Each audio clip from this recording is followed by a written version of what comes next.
Ever wondered how servants became masters of a nation? For 1,000 years, they shaped Japan with blood and honor.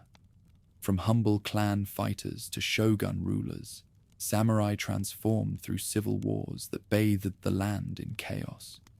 While their swords conquered, their minds created Bushidō, a code that outlasted their rule. When foreign ships finally shattered their world, these warriors chose death over dishonor. Though abolished in 1877, their spirit haunts Japan today. Discover how men who mastered the art of killing created a legacy of loyalty that captivates us still. Steel clashed in the dim light of dawn, hooves churning the earth as mounted archers loosed volleys into the press of men below. Banners whipped in the wind, and the cries of warriors carried across the field. A vision of the samurai age, when battle and service defined the fate of the realm. Such warriors did not spring fully formed, for how could they? They lacked the codes of loyalty, the polished discipline, even the very word samurai. What existed instead were clan levies and household guards, fighters bound by blood or convenience, their struggles fierce but unshaped by the ideals that later centuries would demand.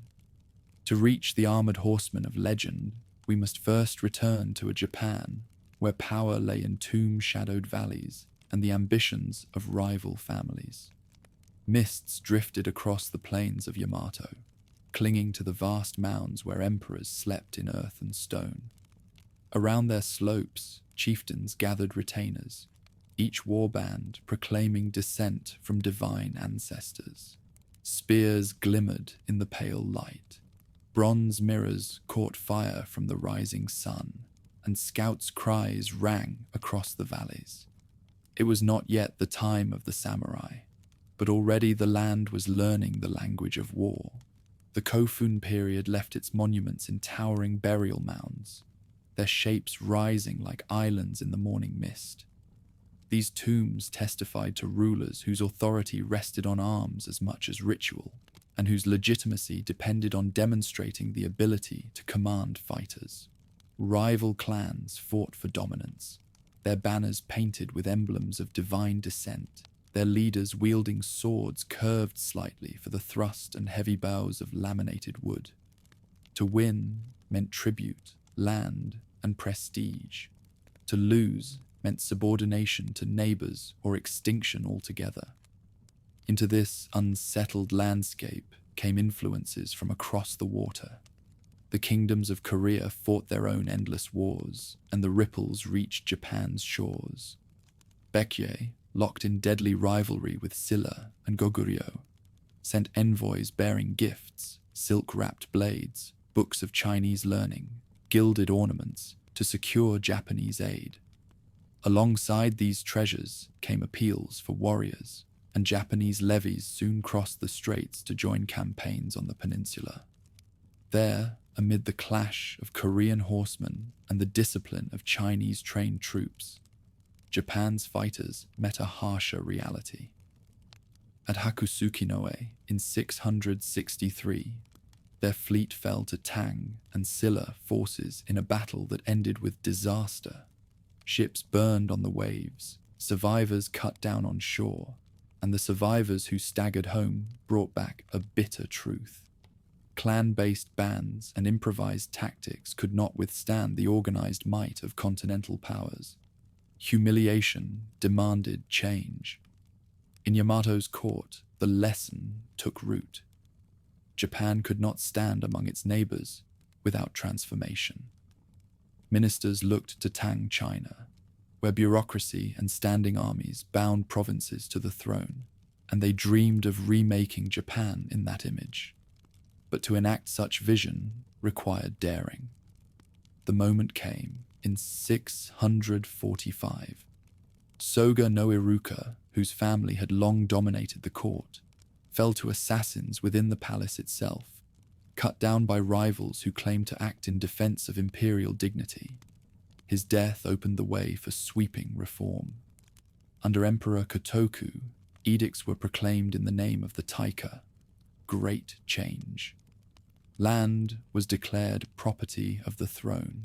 Clans were stripped of many privileges, and the people were ordered to serve as subjects of the sovereign rather than vassals of their uji. From these reforms grew the Gundan system, armies raised by conscription. Every able-bodied man between 20 and 60 owed service. Farmers left their fields when summoned, drilling in spear formations and bow practice. In provincial capitals, training grounds echoed with the shouts of officers teaching tactics drawn from Tang manuals. What mattered now was not the courage of individuals, but the discipline of ranks that moved as one. The reforms also sought to create a class of men who would defend the throne directly. Palace guards stood watch in uniforms marked by Chinese design, their task to protect the emperor, not as retainers of clans, but as servants of the state. Their weapons glittered during ceremonies, their presence reminding courtiers and commoners alike that power now radiated from the sovereign. Though small in number, these guards embodied the first steps toward warriors whose identity lay in service above kinship. Horses, once rare, became increasingly vital. Introduced in greater numbers from Korea, they transformed the art of war. Mounted archery spread across the archipelago, riders loosing shafts while guiding their steeds with stirrups newly adopted from the continent. The image of a warrior on horseback, bow in hand, began to overshadow that of the foot soldier with spear and shield. Centuries later, the samurai would define themselves as horse and bow men. Here were the first stirrings of that identity. The Ujikaban system, which ranked clans and conferred titles, also shifted under reform. Status now flowed from recognition by the throne rather than from sheer inheritance. Noble houses that once commanded independent armies saw their fighters absorbed into imperial units, their rank confirmed only if they upheld central commands. The delicate balance between ancient privilege and new order created tensions that would never fully disappear. Frontier campaigns tested the experiment. In the north, the Emishi resisted Yamato's encroachment, fighting from forests and mountains with a ferocity that baffled imperial commanders. Conscripts from distant provinces faltered in the harsh terrain, their training insufficient against ambushes and swift raids. Even victories could not secure lasting peace, for the Emishi melted into the land itself. These struggles revealed both the strength and weakness of the reformed armies. They could win set battles, but they could not easily master guerrilla war. Despite setbacks, the idea of a centralized force endured. Castles rose along rivers, stockades guarded roads, and garrisons became fixtures of the landscape. Through these efforts, the throne extended its reach farther than before, binding regions to the capital through military presence as well as ritual authority. Amid these shifts, warrior culture slowly crystallized. Fighting men were rewarded with land or exemptions from labor, strengthening the ties of service. Battles became occasions not only of survival, but of honor, where courage and loyalty won recognition. Funeral rites placed swords beside the dead, symbols that valor in life would be carried into the world beyond. The spirit of the warrior was taking shape, even if the word samurai had not yet been spoken. By the dawn of the 8th century, Japan stood transformed. The old clan wars had not vanished, but imperial reform had reshaped their meaning. The Gundan system bound commoners to military service. Palace guards protected the sovereign as symbols of central power. Cavalry spread across the land, and the frontier wars revealed the necessity of adaptable, dedicated fighters. The samurai were still centuries away, but the soil was prepared.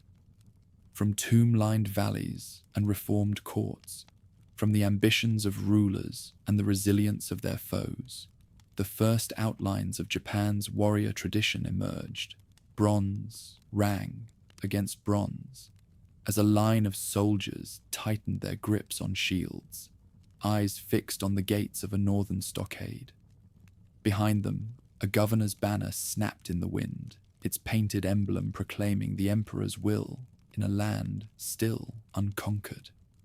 The men were farmers only months before, drafted from rice fields into militias, now sweating in armor that pinched and weapons that felt alien in their hands. Arrows hissed down from the palisade, and one conscript stumbled, clutching at a shaft buried in his shoulder. The war against the Emishi was no longer a tale from distant frontiers. It was here, in the flesh, and it demanded more than decrees written in the neat characters of the new Nara court. The founding of Heijo-kyo in 710 marked a turning point. Where once the Yamato court moved from place to place, now a permanent capital rose in the Nara basin, its grid patterned after Tang China's Chang'an. Wide avenues cut across the plain, palaces gleamed with tiled roofs, and Buddhist temples crowned hills with colossal Buddhas glimmering in the sunlight. The city proclaimed stability and order, yet beyond its walls, the countryside still belonged to provincial strongmen and the fighters who served them, a world less orderly and far less predictable than the capital's measured streets. To maintain control, the throne relied on provincial militias. In every district, households contributed men, weapons, and supplies. Muster rolls named farmers by age and obligation, while local officials drilled them in basic formations. These levies formed the backbone of frontier defense and suppression of rebellion. But farmers conscripted into service resented the disruption of their lives. Many shirked their duties, fled into mountains, or bribed their way out of campaigns. The militia system, though impressive on paper, often proved brittle in practice. These campaigns against the Emishi exposed these weaknesses with brutal clarity. Raiders struck settlements in the northeast, vanishing into forests when challenged. Imperial armies marched north in long columns, only to find their supplies exhausted and their conscripts demoralized. Victories in pitched battle meant little when the enemy refused to fight on open ground. The Emishi knew the terrain intimately, and their horses carried them swiftly beyond pursuit. Against such foes, the rigid Gundan system faltered. The solution came in the form of the Kondei, healthy warriors. Recruits chosen for strength and endurance, stationed long-term in provinces, rather than called up briefly from farms. Unlike reluctant peasants, these men trained continuously, their lives shaped by service. They represented an early step toward professionalization, a sign that Japan's rulers were beginning to understand that true power required more than temporary levies. Meanwhile, great temples of the Nara period amassed lands and wealth on a scale that rivaled noble houses. With estates came disputes, and with disputes came force. Monks who once devoted themselves solely to prayer now carried staves and trained in groups, prepared to defend their monasteries from rivals. These early Sohei, or warrior monks, blurred the boundary between sacred and martial life. When processions of chanting monks entered the capital bearing weapons, they unsettled courtiers as surely as any armed noble. The marriage of faith and force, born in these decades, would trouble Japanese politics for centuries. Aristocrats, too, adapted to this world. Families near the court supplied guards and commanders for provincial forces, blending martial experience with noble lineage. Young men learned not only poetry and ritual, but also how to lead troops in the emperor's name.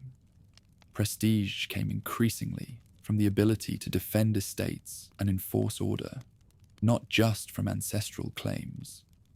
The outlines of a military aristocracy began to take shape, rooted as much in service as in blood. In this atmosphere, language shifted. The verb saburo, to serve in attendance, gained new resonance. Palace guards, once described with this term, now carried weapons as well as ceremonial duties. Provincial retainers riding with governors bore the same title. Slowly, saburo ceased to mean mere attendance and began to suggest martial service. From this evolution, the later word samurai would emerge. But in the Nara period, the meaning was still in flux, caught between courtly duty and battlefield necessity. Life on campaign revealed the contrast between intention and reality. Mustered conscripts trudged north in lines stretching for miles, burdened with supplies, spears, and straw sandals that wore through on rocky passes. Discipline sometimes dissolved into desertion, yet among them a few discovered aptitude for soldiering.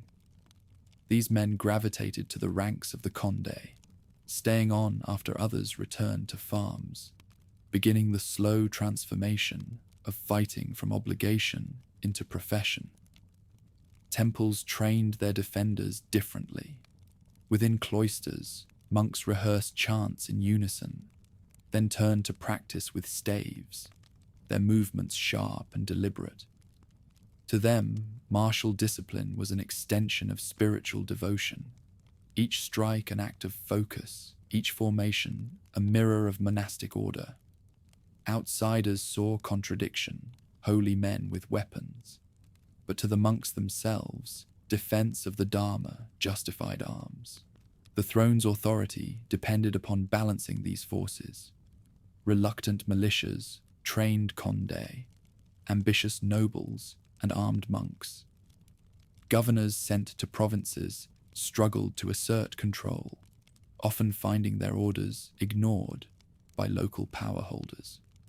Reports flowed back to Nara, detailing shortages, mutinies, and outright defiance. Behind the capital's facade of Chinese-inspired order lay a patchwork reality, where loyalty was constantly negotiated and military power rested as much on persuasion as on command.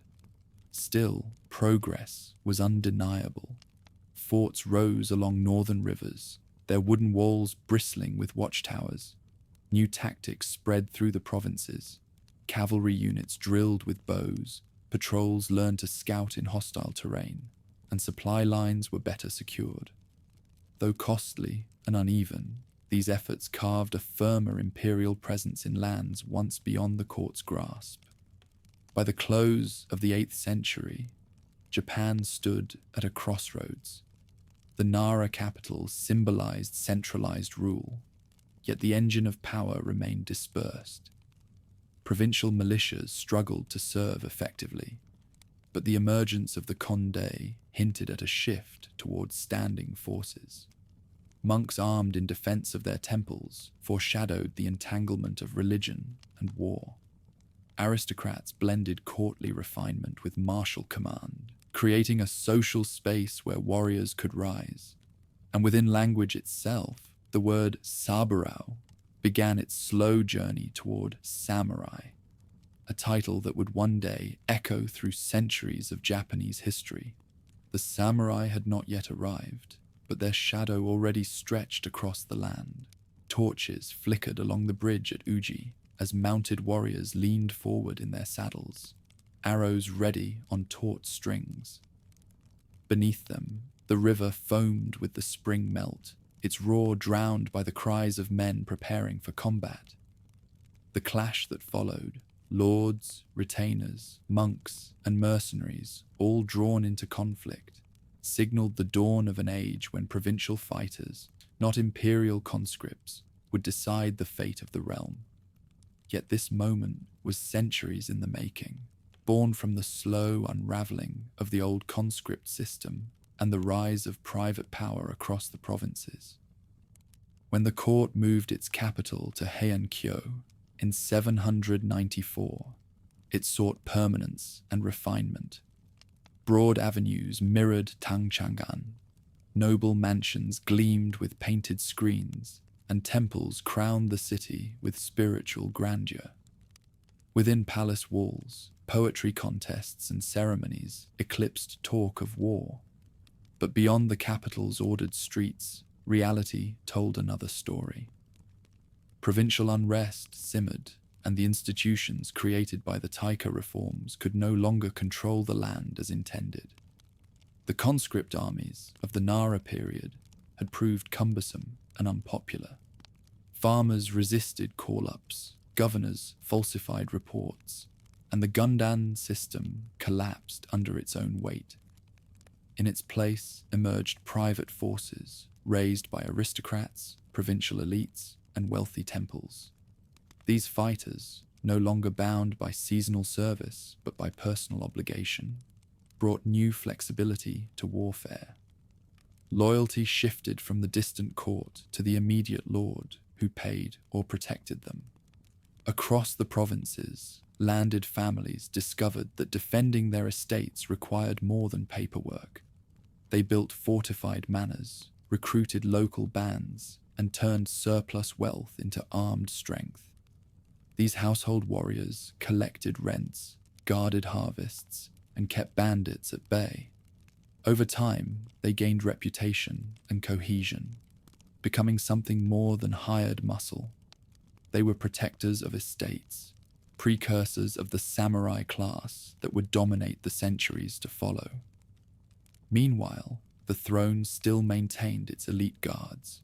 Units such as the Konoe, palace guards, served with ceremonial splendor, their armor polished, their formations displayed during rituals.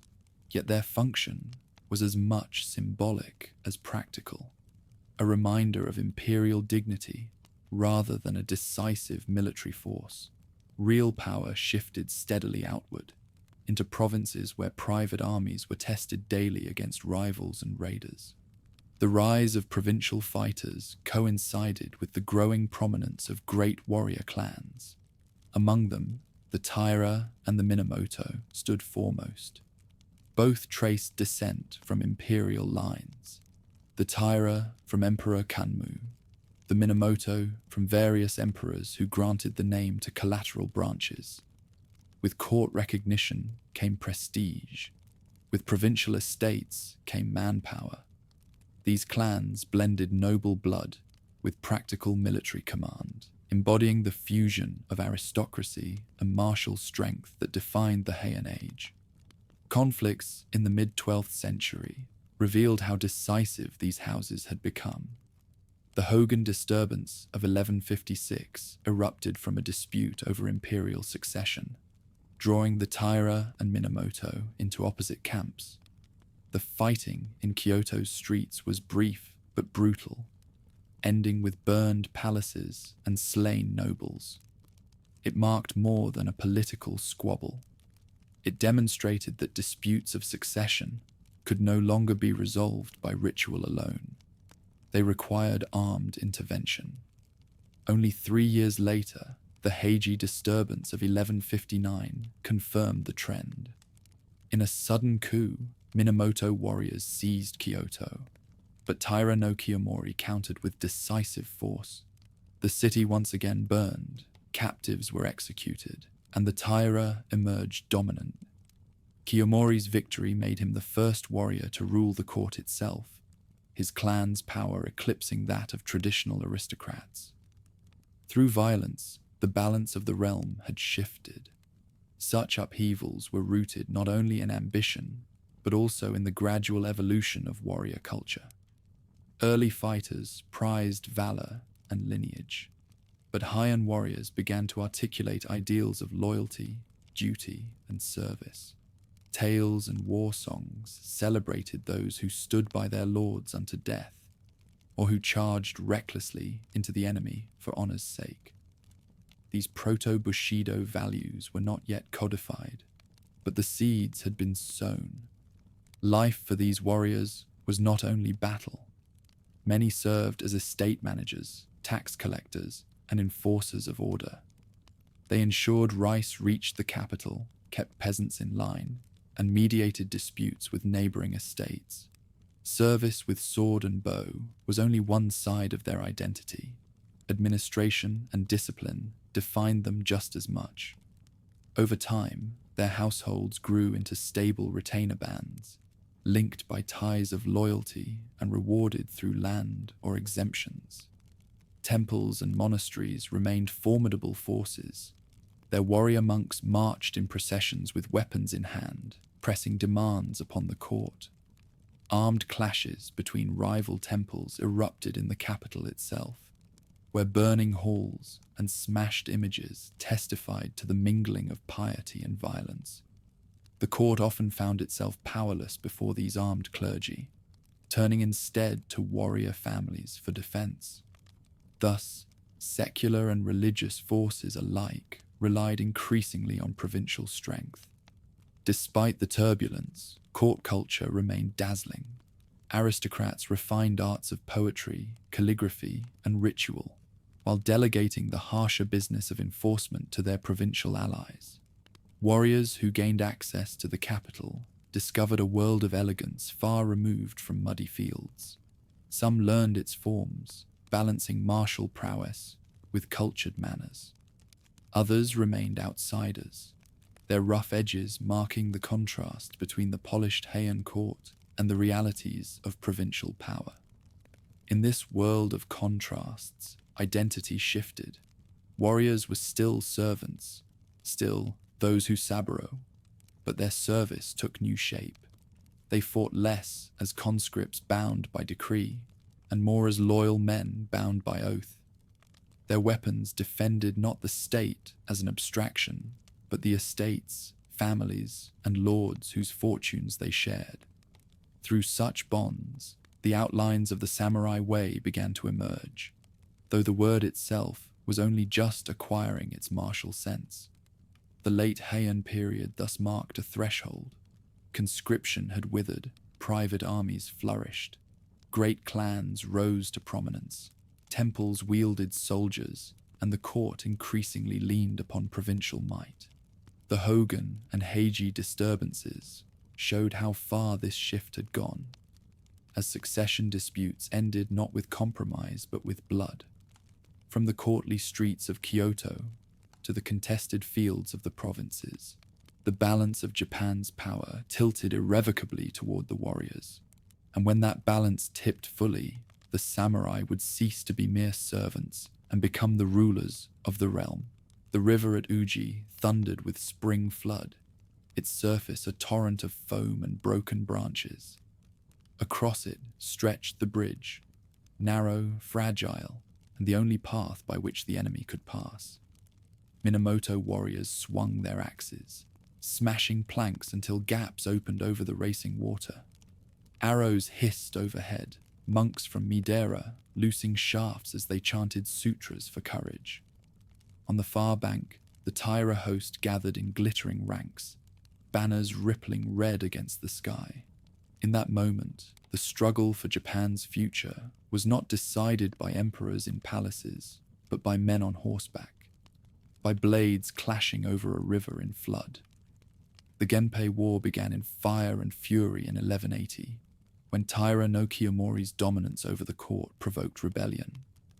His clan, enriched by maritime trade and entrenched in Kyoto's politics, seemed unassailable, yet power bred enemies. Disinherited aristocrats, monks embittered by Taira interference, and ambitious Minamoto leaders found common cause. When Prince Mochihito, scion of the Imperial line, issued his call to arms against the Taira, he offered legitimacy to grievances that had long simmered. The summons echoed across provinces, drawing men who saw in rebellion both duty and opportunity. At first, the revolt faltered. Mochihito fled through the capital, only to be hunted down and killed. But the Minamoto endured. Bands rallied under different branches of the family, some crushed, others enduring. Among them rose Minamoto no Yoritomo, exiled for decades in the east, who now gathered warriors in Kamakura. His foothold in the Kanto plains, far from Kyoto's reach, gave him the independence to build a power base rooted in provincial warriors rather than courtly allies. Meanwhile, battles flared across the land. At Uji, monks and warriors fought side by side, their destruction of the bridge buying precious hours before the Taira forced their way across. In the west, estates burned as rival clans turned fields into battlegrounds. In the east, Yoritomo's banners multiplied as lesser lords pledged allegiance. The war was more than a contest between two houses. It was the eruption of a new political order, one that elevated provincial strength over courtly pedigree. By 1183, the conflict reached its first great turning point. Minamoto no Yoshinaka, cousin to Yoritomo, swept into Kyoto with his followers. The Taira, forced to retreat, carried with them the young emperor Antoku and the imperial regalia, retreating to their western strongholds.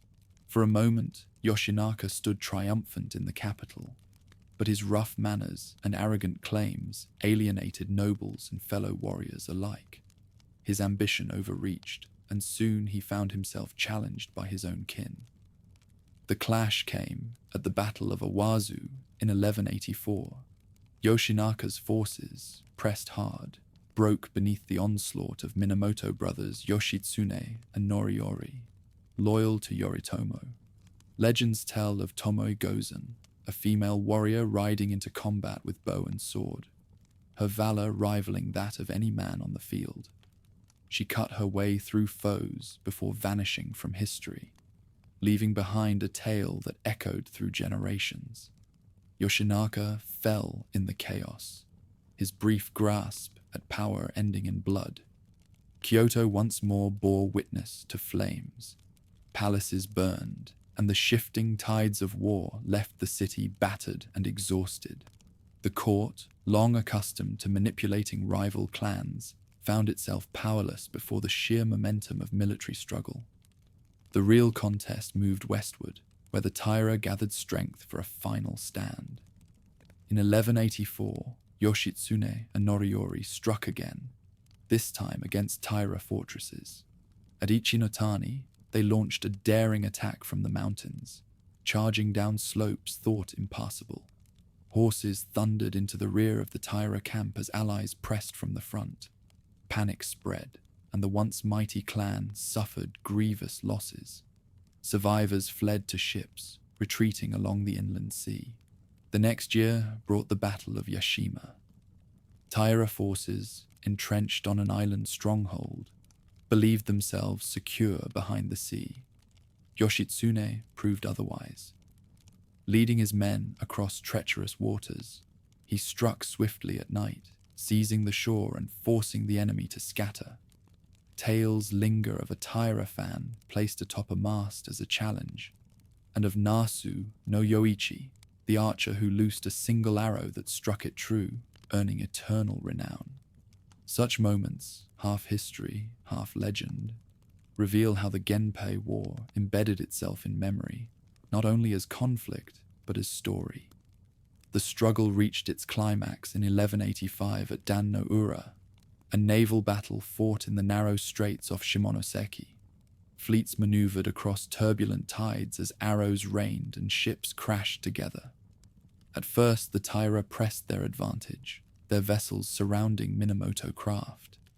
But fortune turned when defectors revealed the enemy's formation. Minamoto warriors boarded Taira ships, cutting down defenders in desperate melee. As defeat loomed, the Taira made their final, tragic choice. The young Emperor Antoku, only 7 years old, was taken in his grandmother's arms and plunged into the sea, vanishing with the sacred regalia. Many nobles followed, leaping into the waves rather than facing capture. By day's end, the waters of Dan no Ura carried wreckage, bodies, and the extinguished glory of the Taira clan. The victory left Minamoto no Yoritomo supreme. From his base in Kamakura, he consolidated power, rewarding allies with estates and appointing trusted men as governors and stewards. Shugo and Jito, across provinces. These measures bypassed the court, establishing direct warrior control over land and justice. The emperor remained a sacred figure, but authority had shifted decisively. The age of warrior government had begun. The Genpei War also left behind stories of individuals who embodied its spirit.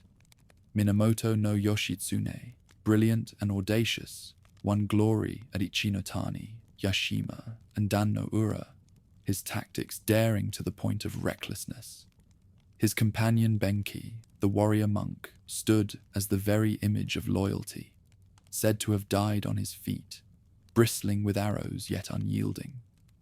These figures blurred the line between history and legend, shaping the image of the warrior as not merely a fighter, but a symbol of devotion and honor.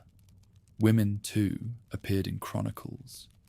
From Toma Gozen, riding with sword in hand, to noble women, enduring exile, defeat, and flight. Their presence reminds us that the Genpei War was not fought only by men with swords, but endured by families, households, and communities caught in its fire. Beyond the victories and tragedies, the war carried deep consequences. It destroyed the illusion that the court could manage warrior clans as instruments of policy. Instead, the warriors themselves seized control, proving that legitimacy followed the sword. The Minamoto triumph set the stage for the Kamakura Shogunate, Japan's first warrior government, which would define the centuries to come. In the straits of Dan no Ura, as the tide turned and the Taira sank, Japan's future shifted. The samurai were no longer servants in the shadows of court nobles. They had claimed their place as the rulers of the land. Horses thundered over Kamakura's roads, their riders' armor shining beneath the coastal glare. Messengers carried orders sealed with the Minamoto crest, racing between the shogun's headquarters and the estates of loyal retainers. In the bustling capital, carpenters hammered at new barracks, smiths struck sparks from iron, and scribes bent over documents that appointed governors to distant provinces. Far away in Kyoto, the emperor still performed ancient rituals before the sun goddess. But the pulse of power had shifted. From the quiet inlets of Sagami Bay, a new order spread across Japan. An order ruled not from the chrysanthemum throne, but from the command post of the shogun. When Minamoto no Yoritomo emerged victorious after the Genpei War, he faced a challenge unlike any previous warrior: how to govern a land that stretched from northern frontiers to the southern seas. Victory alone was not enough. To secure authority, he needed institutions as enduring as the sword. In 1192, Imperial sanction named him Sei Taishogun, great general of the subduing of barbarians. Yet this was not a simple transfer of sovereignty. The emperor remained a sacred figure in Kyoto, while Yoritomo built his own administration in Kamakura. Japan entered an age of dual rule, the Bakufu and the court sharing space uneasily, like two suns in the same sky. From Kamakura, Yoritomo established the framework of military government. He appointed Jito, estate stewards, to manage lands, collect taxes, and ensure order. Shugo, military governors, oversaw provinces, charged with raising troops, suppressing rebellions, and guarding highways. These appointments bypassed the aristocrats of Kyoto, redirecting authority into the hands of warriors. Land disputes, once settled by court precedent, now came before the Mandakoro administrative office in Kamakura, where scribes recorded verdicts and retainers enforced them with steel. For the first time, warriors enjoyed a system designed to serve their interests rather than marginalize them. Kyoto still glittered with pageantry. Courtiers held poetry contests beneath painted screens. Monks debated doctrine in cloisters, and the emperor performed rituals older than memory. But the wealth that sustained this refinement increasingly flowed through Kamakura's channels. Warriors respected the throne as a sacred institution. Yet their loyalty belonged to the shogun, who protected their rights and rewarded their service. The balance of Japan's governance tilted steadily toward the east. The new system was not without strains. Yoritomo's death in 1199 left his heirs young and inexperienced. His widow, Hojo Masako, stepped forward with remarkable resolve. Known as the Nun Shogun, after she took Buddhist vows, Masako wielded authority with a steadiness that astonished rivals. Together with her father and brothers, she established the Hojo Regency, ensuring that the shogunate remained in family hands, even as the Minamoto line dwindled. From behind temple walls, she summoned warriors, quashed rebellions, and reminded retainers that the legacy of Yoritomo lived on through her guardianship. The Hojo Regency soon faced its greatest challenge.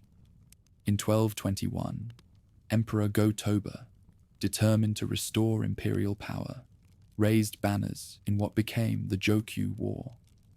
Courtiers whispered of a return to the old order, of the throne reclaiming supremacy.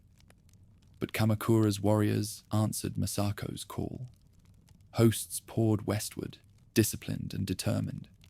When they reached Kyoto, imperial defenders crumbled. The emperor was exiled, his supporters stripped of lands, and the shogunate emerged stronger than ever. The Jokyu War revealed the stark truth. Emperors might claim descent from the sun goddess, but warriors now held the sword arm of the state. Even as the regency stabilized rule, the threat of foreign invasion loomed. In 1274, ships bearing Mongol soldiers appeared off Hakata Bay. Their arrival stunned Japan. Riders from the steppe, allied with Korean sailors, brought tactics unfamiliar to samurai. Massed volleys of arrows, disciplined formations, even explosives that burst like thunder. The defenders fought with valor, charging in single combat as tradition demanded, but the Mongols pressed with relentless coordination. As night fell, a storm scattered the invaders' fleet, saving the islands from conquest. Warriors called it divine intervention, a wind sent by the gods. The danger did not pass. In 1281, a second invasion force arrived, larger and more determined. Samurai clashed with Mongols along hastily built walls at Hakata, battles raging for weeks. Again, the tide turned through a storm of extraordinary ferocity that wrecked much of the enemy fleet. The survivors who reached shore were hunted down. Japan had withstood the might of the greatest empire of its age, and the victory confirmed the warriors' conviction that the gods favored their rule. Still, triumph carried hidden costs. Unlike domestic wars, where victory brought estates to divide among followers, the Mongol invasions yielded no new lands. Retainers who had fought with courage expected reward, but the Bakufu had little to give. Discontent simmered, and loyalty wavered when obligations went unmet. The very system that had secured Japan faltered under the weight of its own success. Meanwhile, cultural life flourished under warrior patronage. Zen Buddhism, carried by monks returning from China, found eager disciples among samurai. Its emphasis on discipline, meditation, and simplicity resonated with a class accustomed to hardship. Zen gardens, with their raked gravel and carefully placed stones, reflected the order warriors sought in a chaotic world. No theatre began as ritual performance, but evolved into art under samurai sponsorship, its austere masks and measured chants echoing the ideals of restraint and endurance.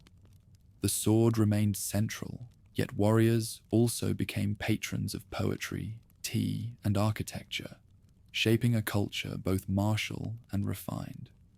Despite these achievements, cracks widened. By the 14th century, economic strain, factional disputes, and resentment toward the Hojo Regency weakened the shogunate's foundations. States grew restless under the burden of taxation, and rivals waited for opportunity. In 1331, Emperor Go-Daigo seized his chance. Declaring his intent to restore imperial authority, he raised a rebellion. For 2 years, the land shook with conflict as warriors chose sides. Some clung to the Hojo, others rallied to the emperor's vision. The end came in 1333, when Ashikaga Takauji, once a loyal commander of the Hojo, turned against them. His betrayal split their defenses, and Kamakura fell amid fire and slaughter. The regents who had ruled for over a century perished, their power extinguished. For a brief moment, the emperor's banner flew triumphant, promising a return to direct rule. But the age of imperial restoration was short.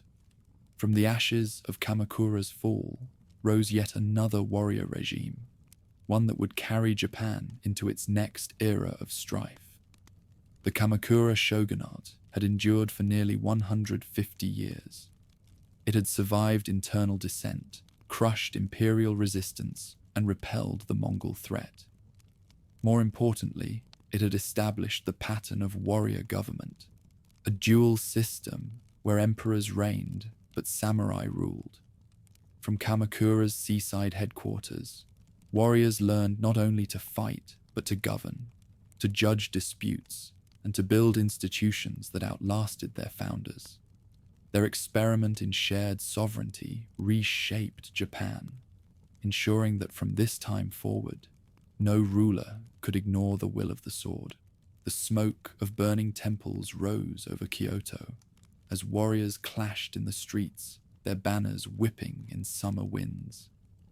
Shouts echoed through corridors, once meant for poetry recitals, while arrows shattered the lacquered gates of aristocratic mansions. In the chaos strode Ashikaga Takauji, armored and implacable, his betrayal of the emperor's cause reshaping the balance of the realm. Not long before, he had marched under the banner of imperial restoration. Now he turned his sword against the throne itself, seizing the capital and declaring his own supremacy.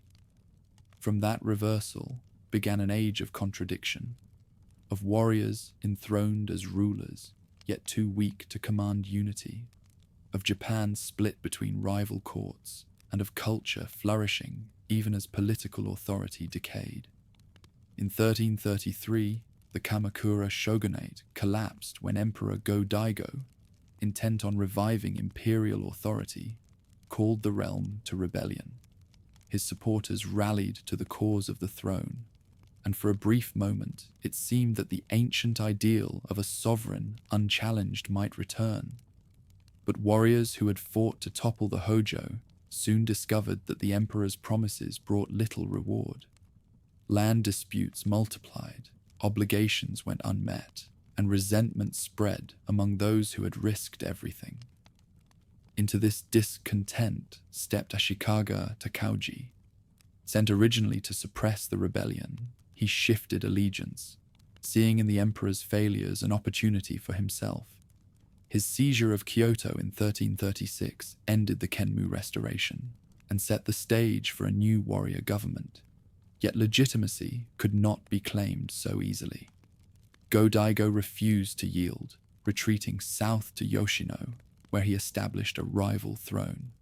Thus began the age of the northern and southern courts, when two emperors claimed Japan, and loyalty to one meant defiance of the other.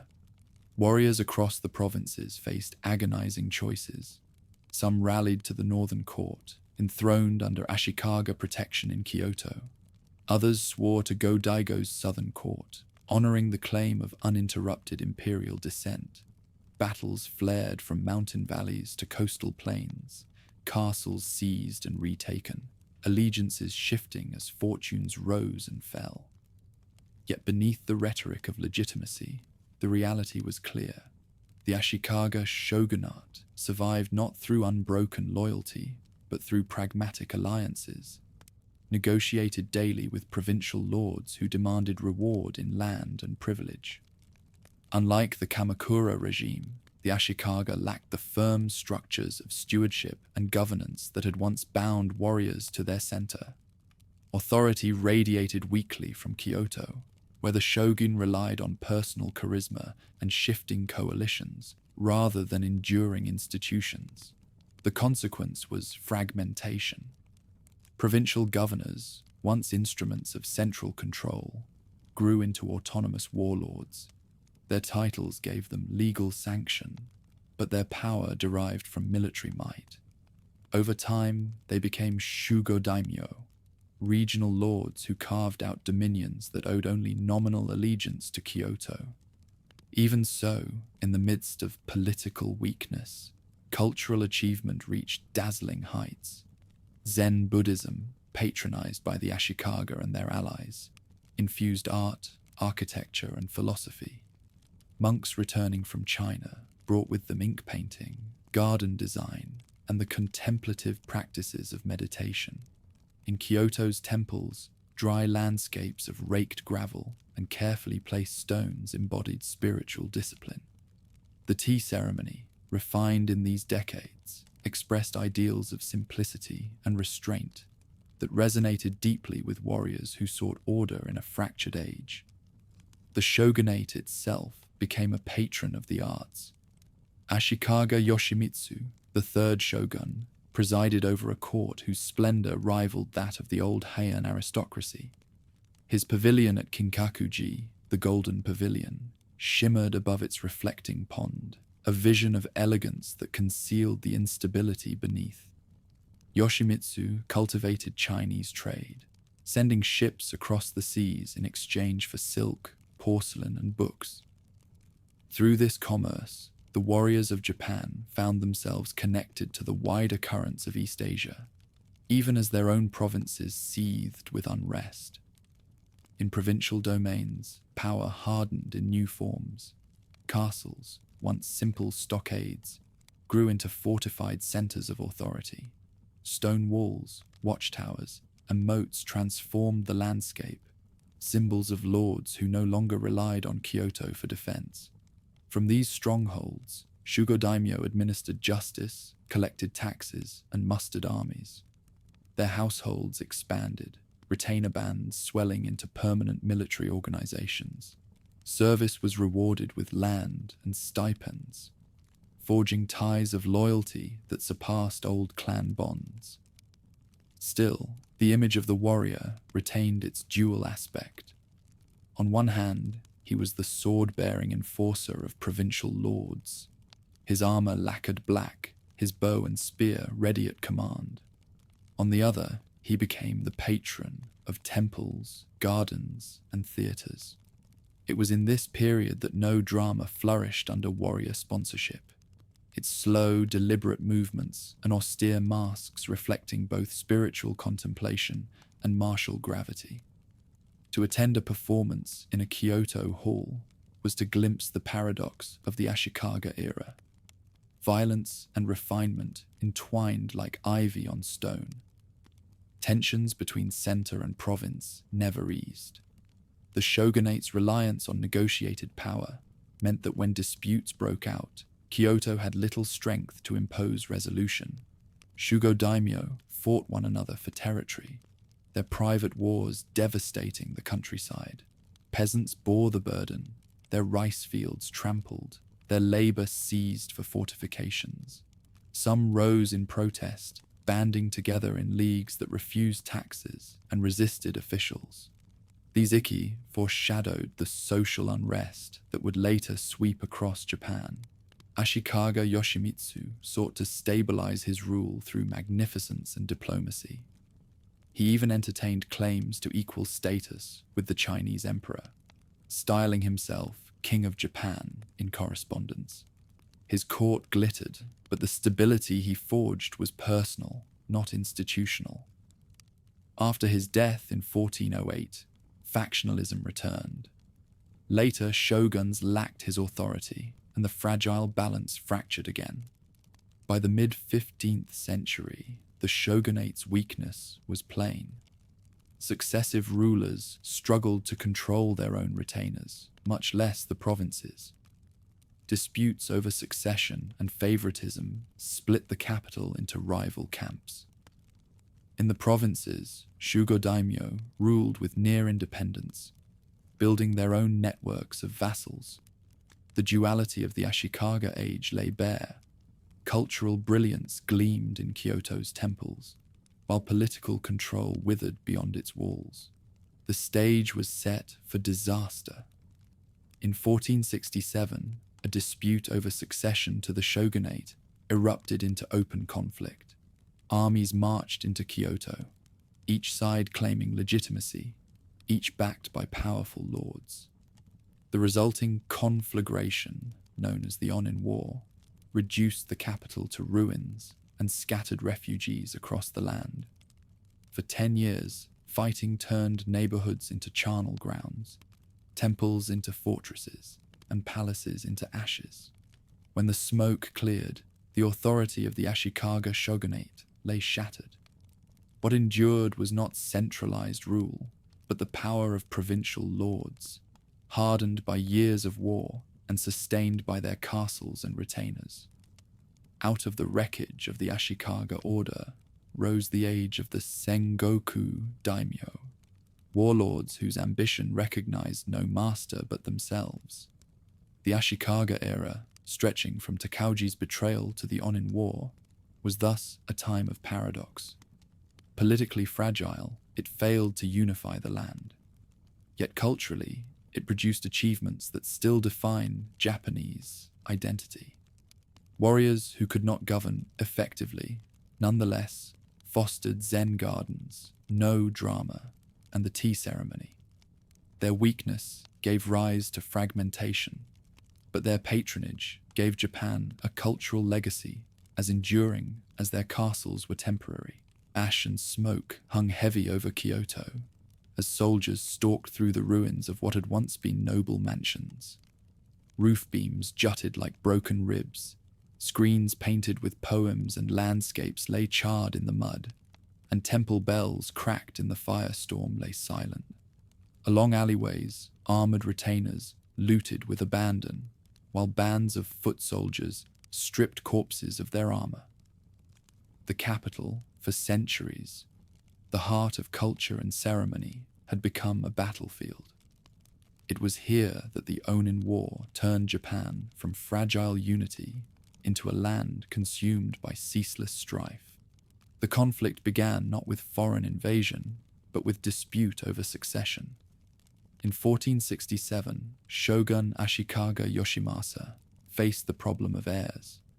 His brother Yoshimi and his infant son Yoshihisa both had claims, and factions formed behind each. What should have been a courtly quarrel spiraled outward as powerful Shugo daimyo chose sides. The Yamana clan supported the shogun's brother, while the Hosokawa threw their weight behind his son. Old rivalries sharpened, alliances hardened, and soon armies marched not only for principle, but for survival. Kyoto became the prize, and within its streets war erupted. Mansions of the aristocracy transformed into fortresses, their gates reinforced, their gardens converted into killing grounds. Soldiers occupied temples, firing arrows from pagoda balconies. Neighbors turned against neighbors, and each block bore the banner of a faction. The shogun himself proved powerless, his voice drowned by the roar of conflict. The very city that symbolized imperial authority descended into ruin. Beyond Kyoto, provinces mirrored the chaos. Shugo daimyo, once appointed as governors, discovered that central authority no longer restrained them. Many acted as independent rulers, raising armies larger than anything the shogunate could field. Loyalty to Kyoto gave way to personal ambition, and the war in the capital emboldened lords to settle scores of their own.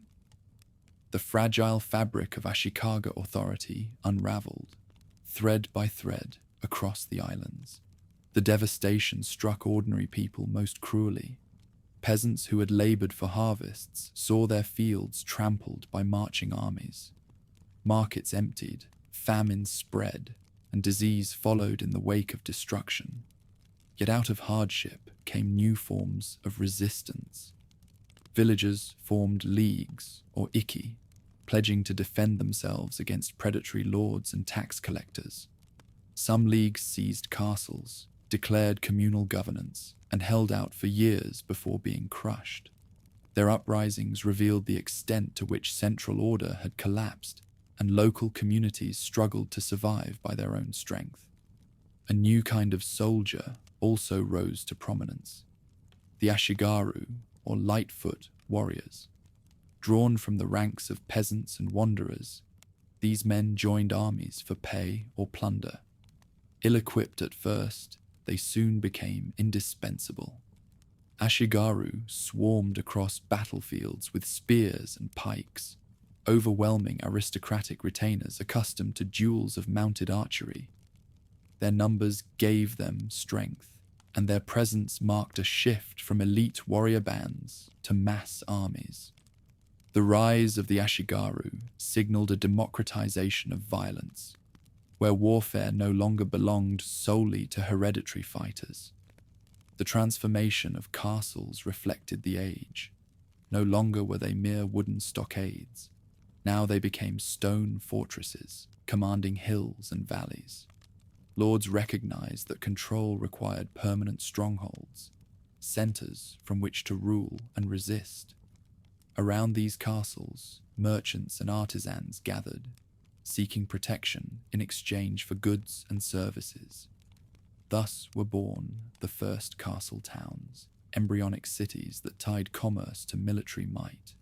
They foreshadowed the Japan of the Sengoku era, where warlords ruled not only through arms, but also through economic networks centered on fortified hubs. Meanwhile, the capital endured year after year of conflict. Fires consumed neighborhoods, famines stalked survivors, and once glorious temples lay in ruins. The shogunate's inability to restore order stripped it of all credibility. Even the emperor, cloistered in the palace, could do little but watch as his city crumbled. Poets lamented the fall of Heian's splendor, comparing it to the decline of dynasties in China, and survivors spoke of Kyoto as a ghost city where the cries of the hungry echoed louder than the chants of monks. Among the warlords, no side achieved decisive victory. The Hosokawa and Yamana fought bitterly, but the struggle drained both clans. What began as a contest for succession dissolved into stalemate, each side too exhausted to destroy the other. The war that had begun with banners and proclamations ended in stalemate and devastation. By 1477, combat subsided, but not because peace had been won, rather because Kyoto no longer offered anything worth fighting for. The city lay ruined, its wealth gone, its people scattered. The consequences stretched far beyond the capital. Shugo-daimyo, weakened by endless war, could no longer maintain tight control over their territories. Their vassals, ambitious retainers who commanded their own armies, began to assert independence. This phenomenon of Gekkokujo, the low overthrowing the high, became the defining feature of the next age. Retainers seized power from their lords, and new warlords rose from unexpected origins. The hierarchy that had once defined warrior society crumbled, replaced by a brutal meritocracy of strength and cunning. For peasants and merchants, the chaos brought both suffering and opportunity. Those who survived carved niches in the new order, attaching themselves to local lords or relocating to the safety of castle towns. Commerce, though disrupted, began to cluster around these fortified centers, laying the foundations for new urban life. Kyoto had burned, but in its ashes grew the seeds of regional hubs that would one day challenge its supremacy. More than a decade of carnage came with the Ōnin War, but its lasting mark was disunity. It destroyed the authority of the Ashikaga shogunate, crippled the capital, and unleashed forces that no central ruler could control. From 1477 onward, Japan entered the Sengoku, the age of warring states, when hundreds of domains fought for dominance. In this world, the samurai became not just retainers, but the very rulers of society, their swords carving the boundaries of power. The war's memory lingered as a warning and a lesson. Chroniclers wrote of mansions consumed by fire, of noblewomen fleeing barefoot through the night, of monks slaughtered in temple halls. They described Kyoto as a field of ashes, where foxes roamed among ruined palaces. Yet from this devastation emerged the world that would produce Oda Nobunaga, Toyotomi Hideyoshi, and Tokugawa Ieyasu, the Unifiers who would eventually restore order. The Ōnin War was the threshold. Behind lay the fading splendor of Ashikaga Kyoto.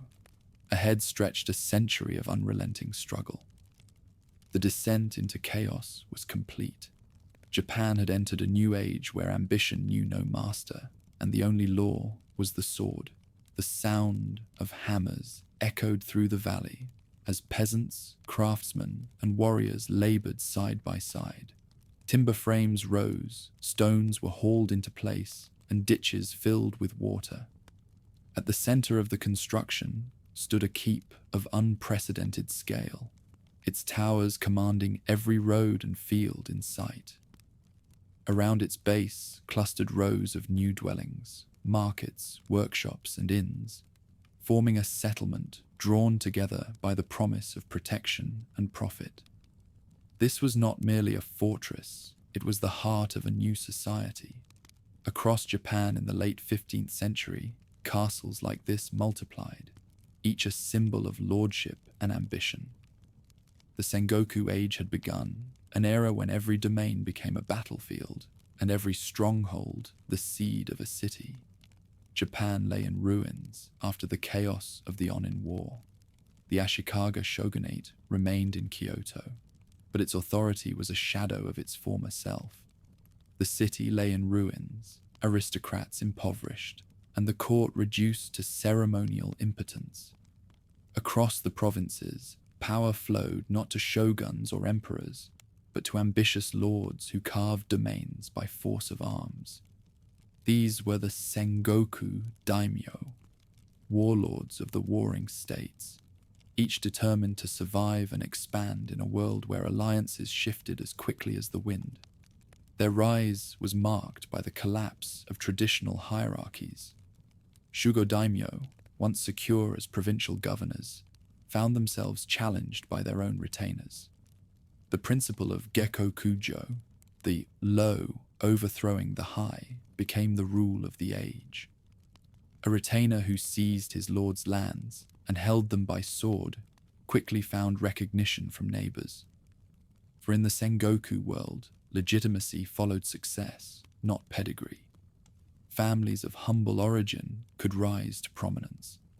Great clans could vanish in a single generation. In this climate, warfare transformed. No longer were battles dominated by mounted archers engaging in ritual duels. Instead, armies swelled with ashigaru, peasant foot soldiers who fought with spears, pikes, and eventually firearms.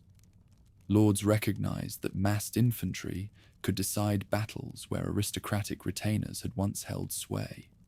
Organization and discipline mattered more than lineage, and clever commanders trained their men to maneuver as cohesive units.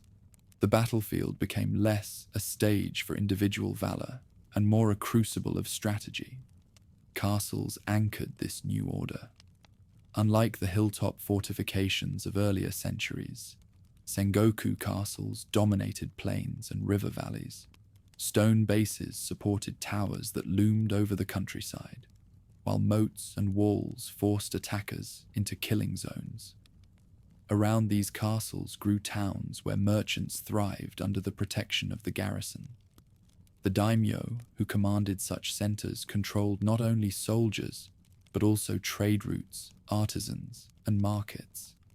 Economic power intertwined with military strength, creating domains that functioned as miniature states. Among the most formidable of these domains were those ruled by men whose names became legends. In Kai Province, Takeda Shingen forged an army renowned for cavalry charges and discipline, his red banners striking fear into rivals. Across Echigo, Uesugi Kenshin, celebrated as the Dragon of Echigo, matched him in skill and piety, leading troops with prayers to the war god Bishamonten. Their clashes at Kawanakajima became the stuff of song and story, battles fought with fury, yet often ending inconclusively, as if the land itself refused to choose between them. Other lords built power through administration as well as arms. The Imagawa controlled Tokai provinces with careful governance, while the Hojo in the Kanto established systems of taxation, law, and urban planning that made their Odawara castle a center of prosperity. The Chosokabe of Shikoku and the Shimazu of Kyushu carved dominions by balancing conquest with shrewd diplomacy. Each daimyo experimented with rules, issuing house codes that regulated vassals' behavior, forbade treachery, and imposed standards of justice. These codes revealed the transformation of warriors from mere fighters into rulers of organized domains. The Sengoku era also witnessed a revolution from beyond Japan's shores. In 1543, Portuguese traders landed on Tanegashima, bringing with them the matchlock musket. Within a generation, firearms spread across the islands. At first novelty, they soon reshaped tactics. Daimyo armed Ashigaru with ranks of gunners, whose volleys cut down charging cavalry. The old dominance of mounted archers crumbled before the thunder of organized gunfire. Samurai continued to prize the bow and sword, but they could no longer ignore the power of black powder. With firearms came other foreign influences. Missionaries arrived in the 1540s, preaching Christianity and establishing footholds in Kyushu. Some lords embraced the new faith, seeing in it both spiritual promise and access to trade with Europeans. Others resisted, wary of foreign gods. The presence of Jesuits, merchants, and strange new weapons added yet another layer of complexity to a society already torn by civil war. Amid the violence, cultural life adapted. Tea gatherings, refined by masters like Sen no Rikyu, became occasions where daimyo demonstrated taste, discipline, and authority. Castles included gardens and chambers designed for tea, balancing the austerity of Zen with the grandeur of martial power. No performances continued under warrior patronage, while ink painting and calligraphy flourished in castle towns. Even in the midst of ceaseless war, art provided a measure of order and identity. The daily lives of commoners shifted as well. Peasants bore the burdens of military campaigns, providing food, labor, and often their own sons as a shigaru. Yet castle towns offered opportunities for artisans and merchants. Markets bustled with trade in rice, cloth, salt, and iron. Guilds formed, and urban communities developed new identities. In some domains, peasants organized leagues to negotiate with lords, proving that even amid war, local agency could not be entirely suppressed. Battles remained constant, brutal, and transformative. In provinces across the islands, fields became graveyards, and rivers ran red after clashes. Lords rose and fell with dizzying speed. A single defeat could erase a clan's fortunes, while victory might elevate a former retainer to power. Alliances shifted endlessly, sealed by marriages one year and broken by betrayal the next. The Sengoku era was a crucible where ambition was tested daily, and survival depended on both sword and cunning. By the mid-16th century, the pattern of the age was clear. The old order of Shugo had vanished, replaced by Sengoku daimyo, who commanded real power. Their castles anchored domains. Their armies of Ashigaru and samurai fought with spear, bow and gun, and their codes governed vassals with rules as strict as any imperial edict. Japan was no longer a realm of competing courts and noble houses, but a patchwork of warlord states, each striving for supremacy. And yet, within the chaos, the possibility of unification stirred. Daimyo dreamed of extending their rule beyond provincial borders, of binding the fractured land under a single banner. Rivalries between Takeda and Wasugi, Hojo and Imagawa, Shimazu and Otomo foreshadowed the struggles to come. The tools of unification, standing armies, firearms, fortified castles, and disciplined administration were already in place. What remained was for one man to seize them with sufficient vision and ruthlessness. The Sengoku age thus stands as both an era of disintegration and of preparation. It shattered old hierarchies, but forged the instruments of future unity. It produced devastation, yet also resilience, chaos, yet also innovation. When Oda Nobunaga rose from the provinces in the mid-16th century, he inherited not a broken society, but one remade by a century of strife, a land accustomed to war, hardened by ambition, and ready at last for conquest on a national scale. Years of unending war showed Japan that castles and guns mattered as much as noble birth, that strict order could triumph over raw bravery, and that loyalty withered when reward was lacking. These truths would shape the Unifiers who followed. For now, the land remained divided, each domain a kingdom unto itself, its lords bound by the sword and by the ceaseless struggle for survival. At Okehazama, the grey dawn pressed down with rain, as Nobunaga's warriors knelt in silence, mud clinging to their gear. Across the fields, Imagawa Yoshimoto's army gleamed with standards and steel, vast and sure of victory. Musicians played flutes and drums in the enemy camp, certain that victory was theirs. Then thunder broke, not from the clouds, but from men. Nobunaga hurled his outnumbered warriors downhill in a sudden charge, crashing into the unsuspecting Imagawa ranks. Confusion turned to panic, and within hours the great Yoshimoto lay slain. A minor warlord had shattered a power 10 times his size. From that day forward, Japan knew Nobunaga as more than a provincial upstart. He was the man who could unmake the Sengoku world. The Battle of Okehazama in 1560 marked the beginning of a campaign of relentless ambition. Nobunaga, lord of Owari province, transformed himself from a ridiculed youth known for eccentricity into the terror of rival daimyo. He forged alliances carefully, destroyed enemies decisively, and turned battlefield innovation into political dominance. Where others fought to preserve fragile traditions, he embraced change with ruthless clarity. One of his greatest tools was the firearm. The Portuguese matchlock, once a novelty, became the core of Nobunaga's strategy. At the Battle of Nagashino in 1575, he positioned rows of gunners behind wooden palisades, cycling their volleys in relentless rhythm. Takeda Shingen's famed cavalry, heirs to generations of mounted valor, broke and died before the thunder of massed musket fire. It was a revolution. No longer could samurai duels decide wars. Coordinated infantry with firearms now ruled the field.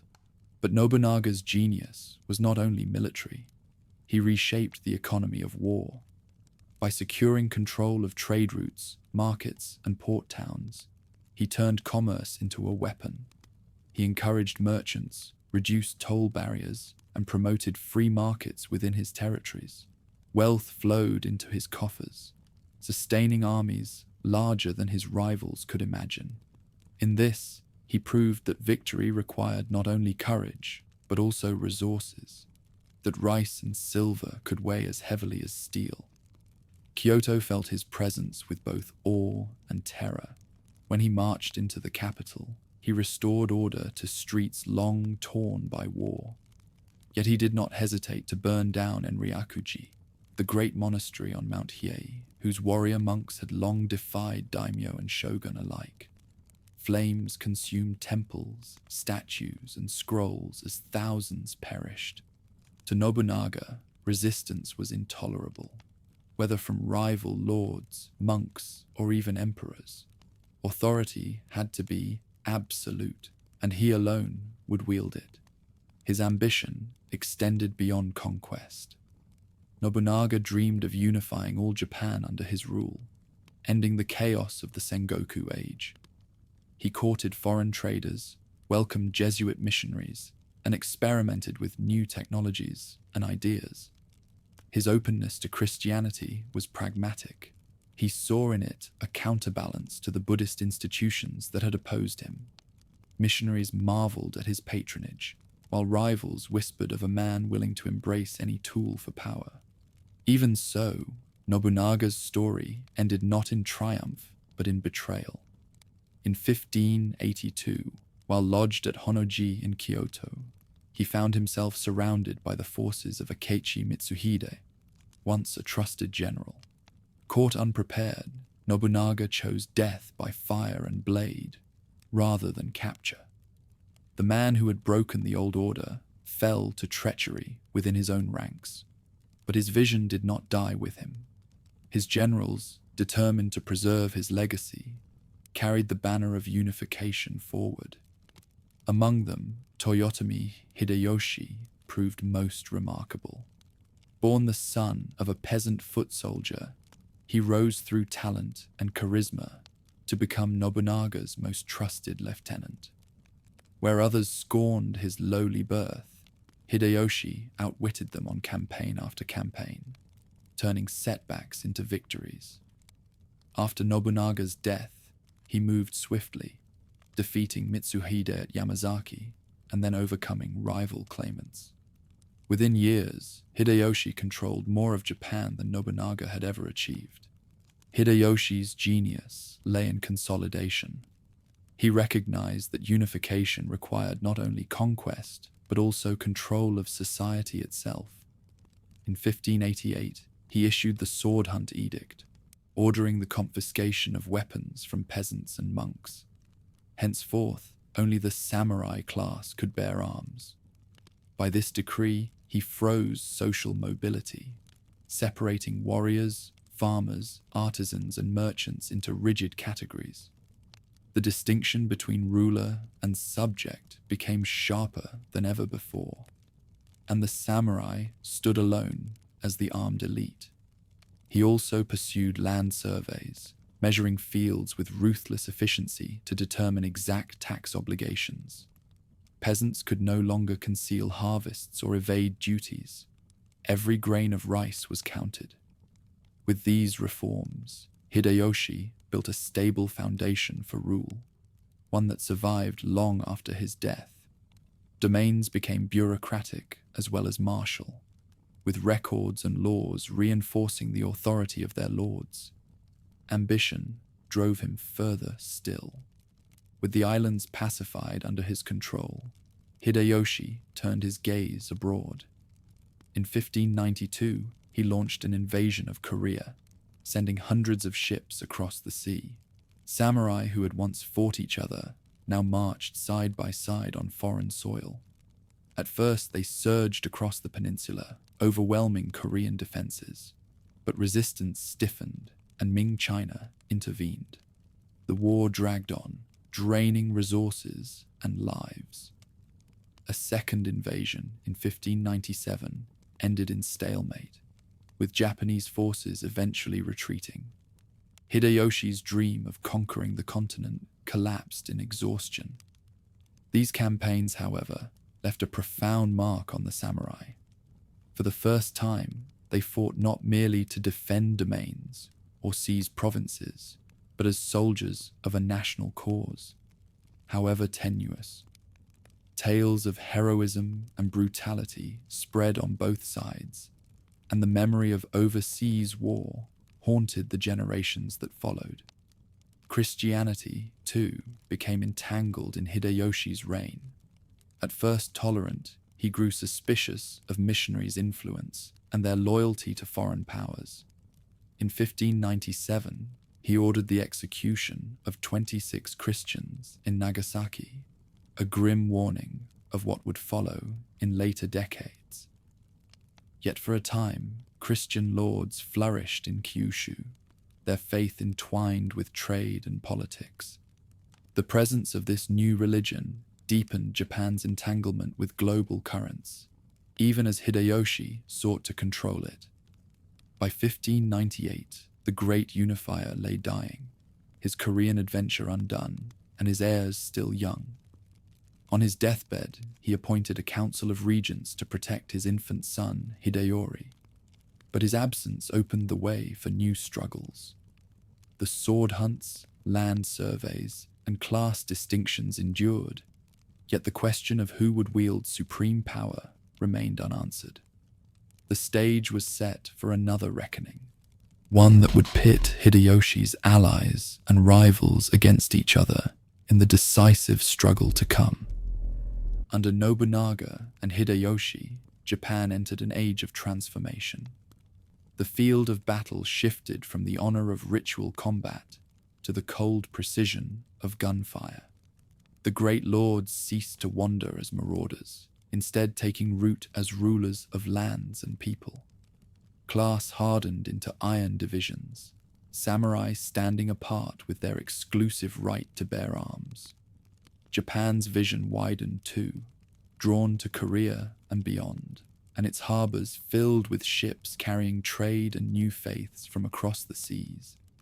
For the first time, the fractured islands stood on the edge of true unity. The passing of Hideyoshi tore away the fragile balance he had built, and without his hand to guide the nation, Japan returned to the grim language of war. His heirs and rivals clashed, testing armies and loyalties alike. But the struggles of succession would not be theirs to win. Out of the ruin stepped Tokugawa Ieyasu, steady and relentless, who forged order from chaos and bound the country into stability it had long been denied. Mist clung to the valley of Sekigahara on an October morning in 1600 as thousands of men waited in silence. Rows of spears bristled like forests of steel. Matchlock gunners checked their powder in the damp air, and war banners crowded the slopes, snapping in the autumn wind. On one side stood Tokugawa Ieyasu, his army disciplined and prepared, banners marked with the triple hollyhock crest. Opposing him gathered the Western Army, loyalists to Toyotomi Hideyori, led by Yoshida Mitsunari. For hours, both sides stared across the field, each waiting for the moment that would decide the fate of Japan.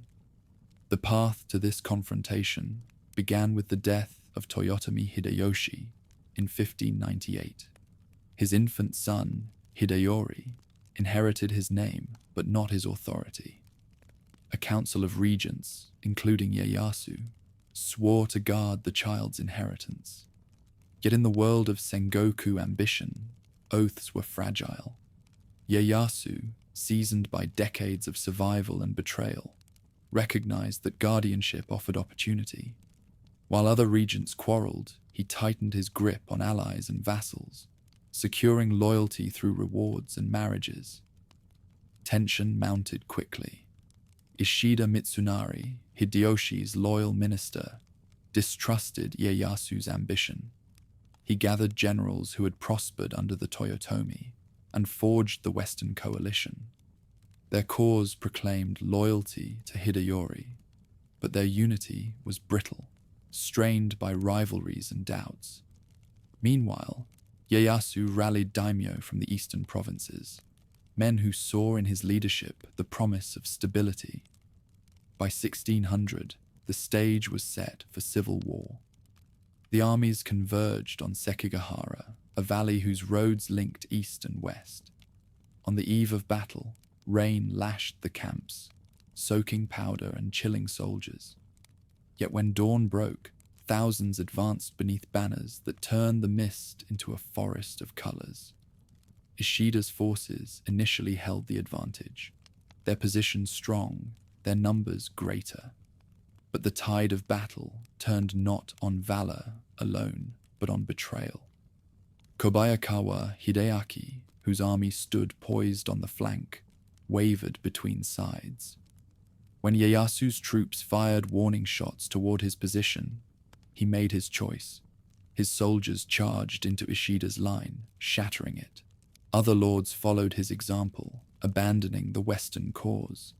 What had begun as a contest of arms dissolved into a rout. By afternoon, the Western army lay broken, corpses littering the fields of Sekigahara, and Ishida fled, only to be captured and executed. Victory at Sekigahara gave Tokugawa Ieyasu control of the land. Yet power required consolidation as well as triumph. He rewarded loyalists with rich domains and stripped enemies of lands. Fudai daimyo, hereditary allies, received strategic provinces near the capital. Tozama daimyo, who had joined him late or opposed him, were pushed to the frontiers, their strength hemmed in by careful placement. Through this redistribution, Ieyasu reshaped the political map, ensuring that loyalty and geography together secured his rule. Still, one obstacle remained: the Toyotomi legacy. Hideyori, now growing to adulthood, held Osaka Castle, the strongest fortress in Japan. Its towering walls and vast moats dominated the region, and thousands of retainers still swore to the Toyotomi name. Though Ieyasu styled himself shogun in 1603, confirmed by imperial decree, he knew that true security would elude him while Osaka remained a rival center of power. In the years that followed, Ieyasu built his authority through both law and spectacle. He established the Bakuhan system, a dual arrangement where the shogunate governed from Edo, while daimyo ruled their domains. Each lord retained autonomy in local affairs, but owed obedience to the shogun. Bonds of vassalage, sealed by oaths and hostages, ensured compliance.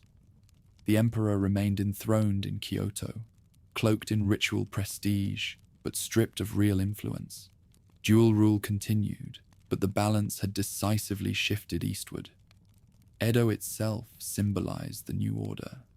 Once a fishing village, it grew into a metropolis under Tokugawa direction. Canals, roads, and warehouses transformed it into the hub of administration and commerce. Samurai filled its districts, artisans built its infrastructure, and merchants supplied its markets. Where Kyoto embodied refinement, Edo projected discipline and order, the capital of a warrior regime determined to last. Even so, Ieyasu's caution never faltered. He understood that the Toyotomi threat remained. In 1614, he found his pretext. Rumors spread that Hideyori minted coins and gathered monks for prayers of victory. Ieyasu declared him a rebel and marched with a massive host to Osaka. The winter campaign saw assaults against the castle's formidable walls, cannon thunder shaking the city. Though defenders resisted fiercely, negotiations ended the fighting. Ieyasu demanded the outer moat be filled, and once it was, Osaka's impregnable defenses were fatally weakened. The following year, war resumed. In the summer campaign of 1615, Tokugawa forces stormed Osaka once more. Battles raged through fields and villages, culminating in a final assault on the castle. Flames consumed towers, and blood stained the moats. Hideyori and his mother, Lady Yodogimi, chose death over capture, their lives ending in fire as the Toyotomi line perished. The last resistance to Tokugawa supremacy was extinguished. The siege of Osaka carried symbolic weight beyond military victory. With it, the age of constant war truly ended. For nearly a century and a half, Japan had been riven by conflict, its provinces ruled by ambition and steel. Now the Tokugawa Shogunate stood unchallenged, its authority secured by arms, law, and the careful management of vassals. The sword had carved peace, and that peace would endure for generations. With Tokugawa, victory came a profound change in society. The samurai, no longer drifting from master to master in endless strife, were fixed as the governing class of each domain.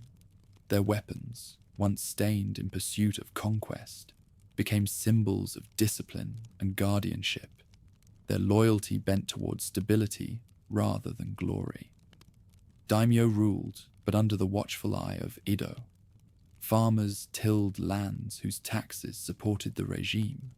Artisans crafted goods for castle towns, and merchants thrived in a network of regulated markets.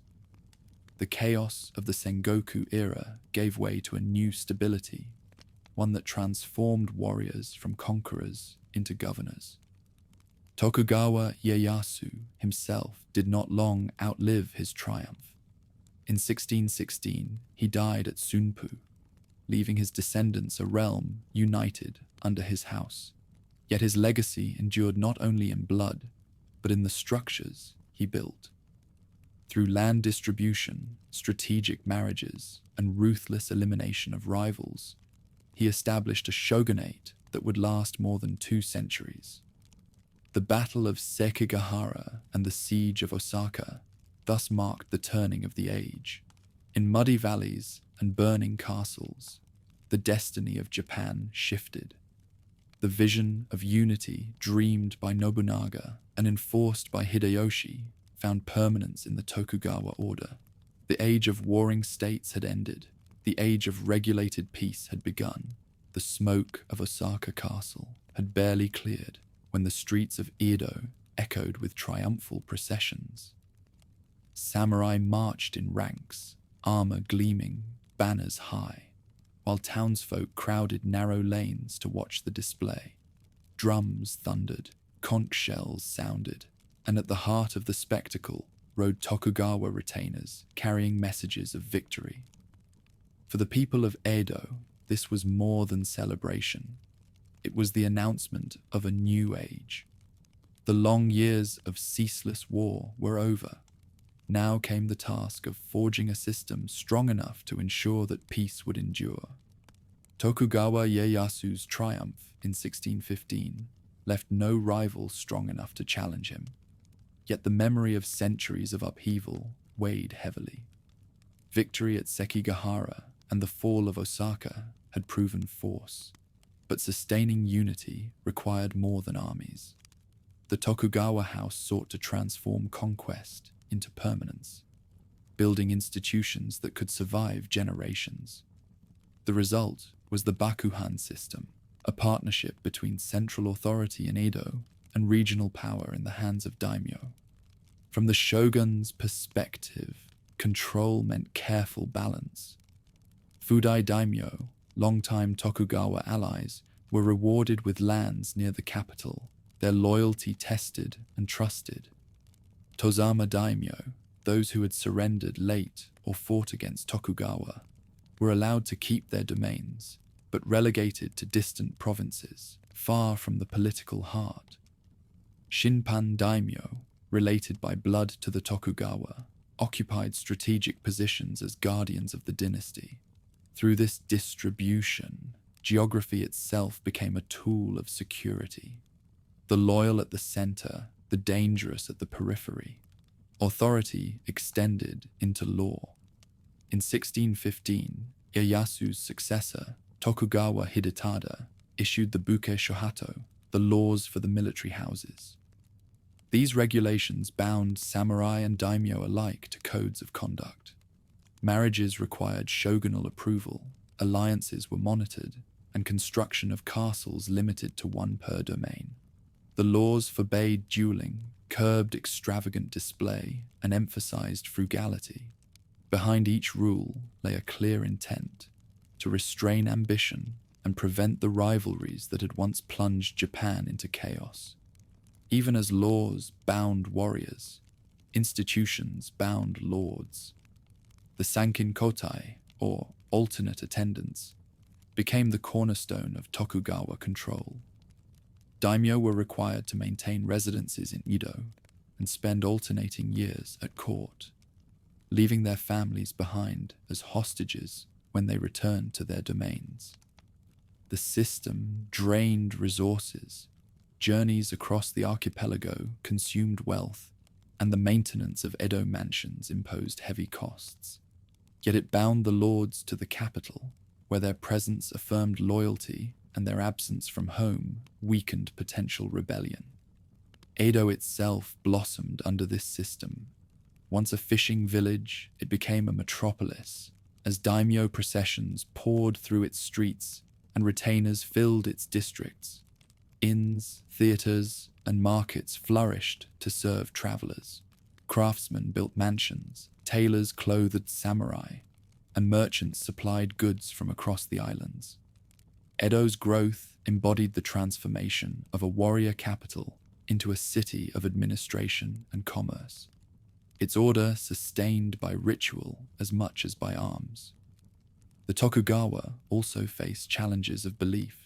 Christianity, which had spread in the late Sengoku period, posed a threat to centralized authority.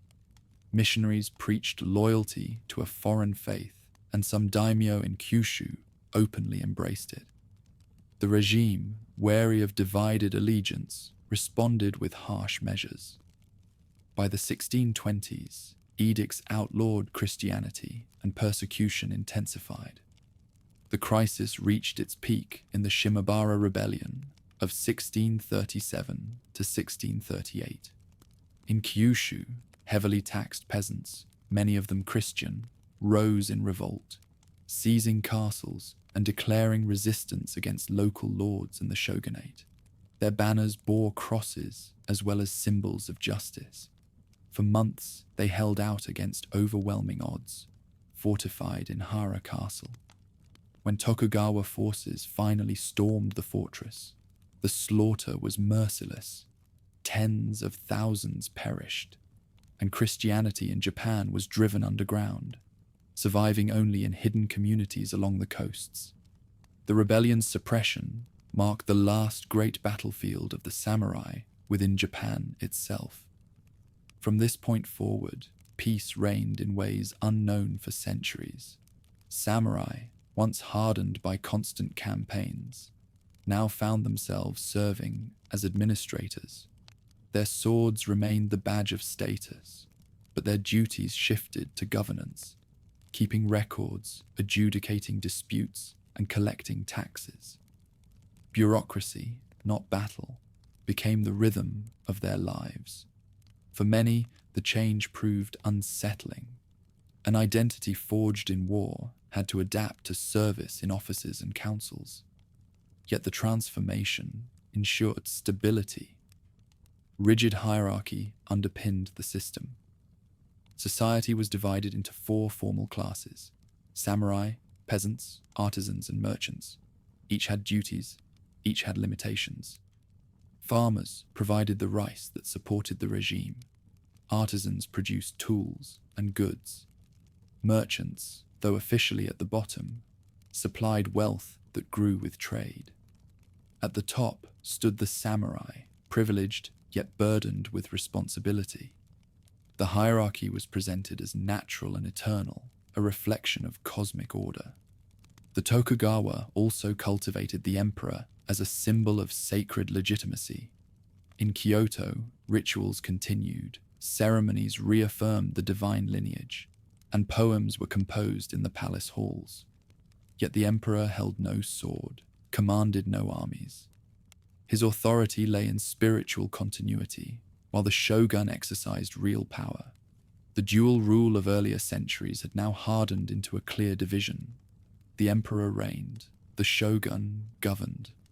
Control extended even to movement and knowledge.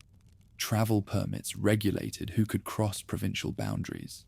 Foreign contact was restricted under the policy of Sakoku, the closed country.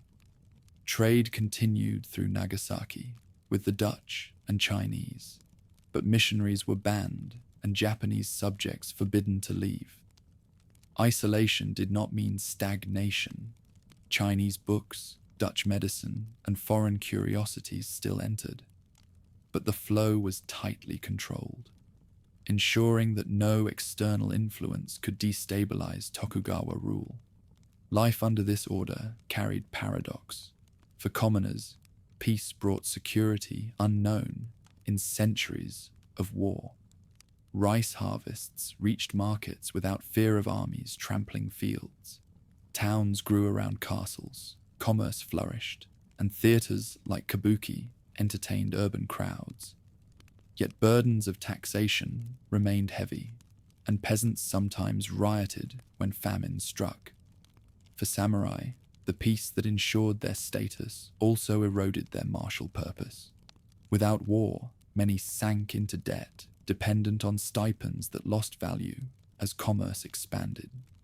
Still, the first decades of Tokugawa rule succeeded in their aim. From Edo to Kyushu, daimyo marched in ritual processions, their loyalty proclaimed in every step.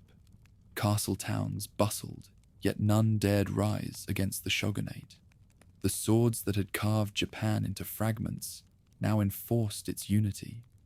When Tokugawa Ieyasu died in 1616, he was enshrined at Nikko as Tosho Daigongen, the great deity of the East. Pilgrims climbed the mountain paths to marvel at the ornate shrine, its colors and carvings blending Shinto and Buddhist forms. In death, as in life, he embodied the fusion of sacred ritual and martial authority that defined the shogunate. His successors, Hidetada and Iemitsu, carried the work forward, deepening the structures that ensured control. By mid-century, the Tokugawa system had taken shape. The Bakuhan order balanced central authority with regional autonomy. Sankin Kotai tied lords to Edo, and the laws for the military houses restrained ambition. Christianity had been crushed, foreign contact restricted, and peace established across the land. What began in fire at Osaka had hardened into a regime of steel and parchment, banners and ledgers. The swords of the samurai had brought unity. Now their pens would preserve it. Each strike of the hammer sent sparks dancing, its rhythm filling the forge with sound. A young samurai watched intently while his master folded the glowing metal, striking again and again until the blade shone with layered strength. Yet when the weapon was finished, it would never know battle. It would hang at the youth's side in ceremonies, a symbol of duty rather than a tool of blood. The world into which he was born no longer demanded ceaseless war. Peace had become the rule, and with it came a question that haunted his class. What was the meaning of a warrior without war? The century following the fall of Osaka in 1615 brought stability unknown in Japan for generations. The Tokugawa order stood unchallenged, its laws enforced from Edo to Kyushu. Samurai, once hardened by campaigns, now served primarily as officials, clerks, and administrators. They collected taxes, judged disputes, and maintained order in castle towns. Their swords remained visible, but their hands turned increasingly to brush and ledger. The transformation was profound. A class defined by battle found itself governing in peace. This peace created an identity crisis. If a samurai no longer fought, what distinguished him from farmer, artisan, or merchant? Wealth alone did not suffice. Many warriors sank into debt while merchants thrived. Nor could simple ancestry preserve prestige forever. Something more was required, a philosophy that gave meaning to their existence. Out of this need emerged Bushidō, the way of the warrior, a code that crystallized ideals drawn from centuries of practice, Confucian ethics, and Zen discipline. Among its early architects stood Yamaga Soko, a scholar steeped in Confucian learning. He argued that warriors should serve as moral exemplars for society. farmers fed the land, artisans crafted goods, and merchants moved wealth. But the samurai preserved order by embodying virtue. Even in peace, their role was indispensable, not through constant fighting, but through righteousness, loyalty, and discipline. Yamaga's vision redefined the warrior's purpose, not a sword raised in endless combat, but a life lived in readiness, guided by principles that elevated service above self. These principles found dramatic expression in the most famous incident of the era, the tale of the 47 Ronin. In 1701, Lord Asano Naganori, angered by insults from the shogunate official Kara Yoshinaka, drew his sword within Edo Castle. For this breach of protocol, Asano was ordered to commit seppuku. His retainers, left masterless, Ronin, faced ruin. Yet under the leadership of Oishi Kuranosuke, they secretly plotted revenge. After nearly 2 years of patience, they struck on a snowy night in 1703, storming Kira's mansion and killing him. Then, having fulfilled their duty, they surrendered and were ordered to commit seppuku. The act electrified the nation.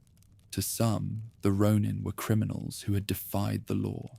To others, they embodied the highest ideal of loyalty, sacrificing life itself for their lord's honor. Plays, ballads, and woodblock prints spread their story, transforming them into symbols of Bushidō in action. The debate around their deed, law versus loyalty, order versus honor, captured the tension at the heart of Tokugawa society. In peace, violence was forbidden, yet the memory of warrior virtue demanded recognition. The 47 Ronin bridged the gap, showing how the way of the warrior could persist even when swords were drawn only rarely. Alongside such dramas, martial traditions continued in new forms. Schools of fencing, archery, and spear combat proliferated, each codifying techniques into structured curricula. Students trained with wooden swords, practicing forms designed not only to sharpen skill, but to cultivate spirit. Masters wrote treatises that blended tactical instruction with philosophy, arguing that true mastery lay in calmness of mind and purity of intent. The dojo became the battlefield of the age, where sweat replaced blood and discipline replaced slaughter. One such work, the Hagakure, compiled in the early 18th century by Yamamoto Tsunetomo, gave voice to the starkest vision of Bushidō. The way of the warrior is found in death, he declared, meaning that a samurai must live each day prepared to sacrifice his life without hesitation. Though written in a time of peace, the Hagakure exalted readiness for death as the core of honor. For some, this philosophy seemed impractical, even dangerous. For others, it captured the essence of a class that could not forget its origins in bloodshed. Samurai education broadened beyond martial schools. Confucian academies taught ethics, history, and governance. Young warriors studied the Chinese classics, memorized moral aphorisms, and debated questions of duty. Poetry and calligraphy were cultivated as signs of refinement, ensuring that the warrior remained not only skilled in arms, but also versed in culture. The balance of sword and brush became the ideal, embodying both the ferocity of battle and the grace of scholarship. Daily life reflected these shifts. In castle towns, samurai lived in designated districts, their residences lined in orderly rows. Stipends were paid in rice, measured by koku, but inflation and mismanagement often left households struggling. Many took up side pursuits, teaching, writing, or even lending money, despite prohibitions. Merchants grew wealthy, their warehouses filled with goods from across Japan and beyond, while samurai faced the paradox of rank without riches. Yet their honor, codified in Bushidō, remained their defining treasure. With warriors as sponsors, artistic pursuits grew rich and varied. The tea ceremony, shaped by Sen no Rikyu in earlier generations, became a central practice, teaching humility, discipline, and simplicity. Gardens reflected Zen ideals of balance and impermanence. Theatre thrived, with kabuki dramatizing samurai stories for popular audiences, while No preserved its austere rituals under elite sponsorship.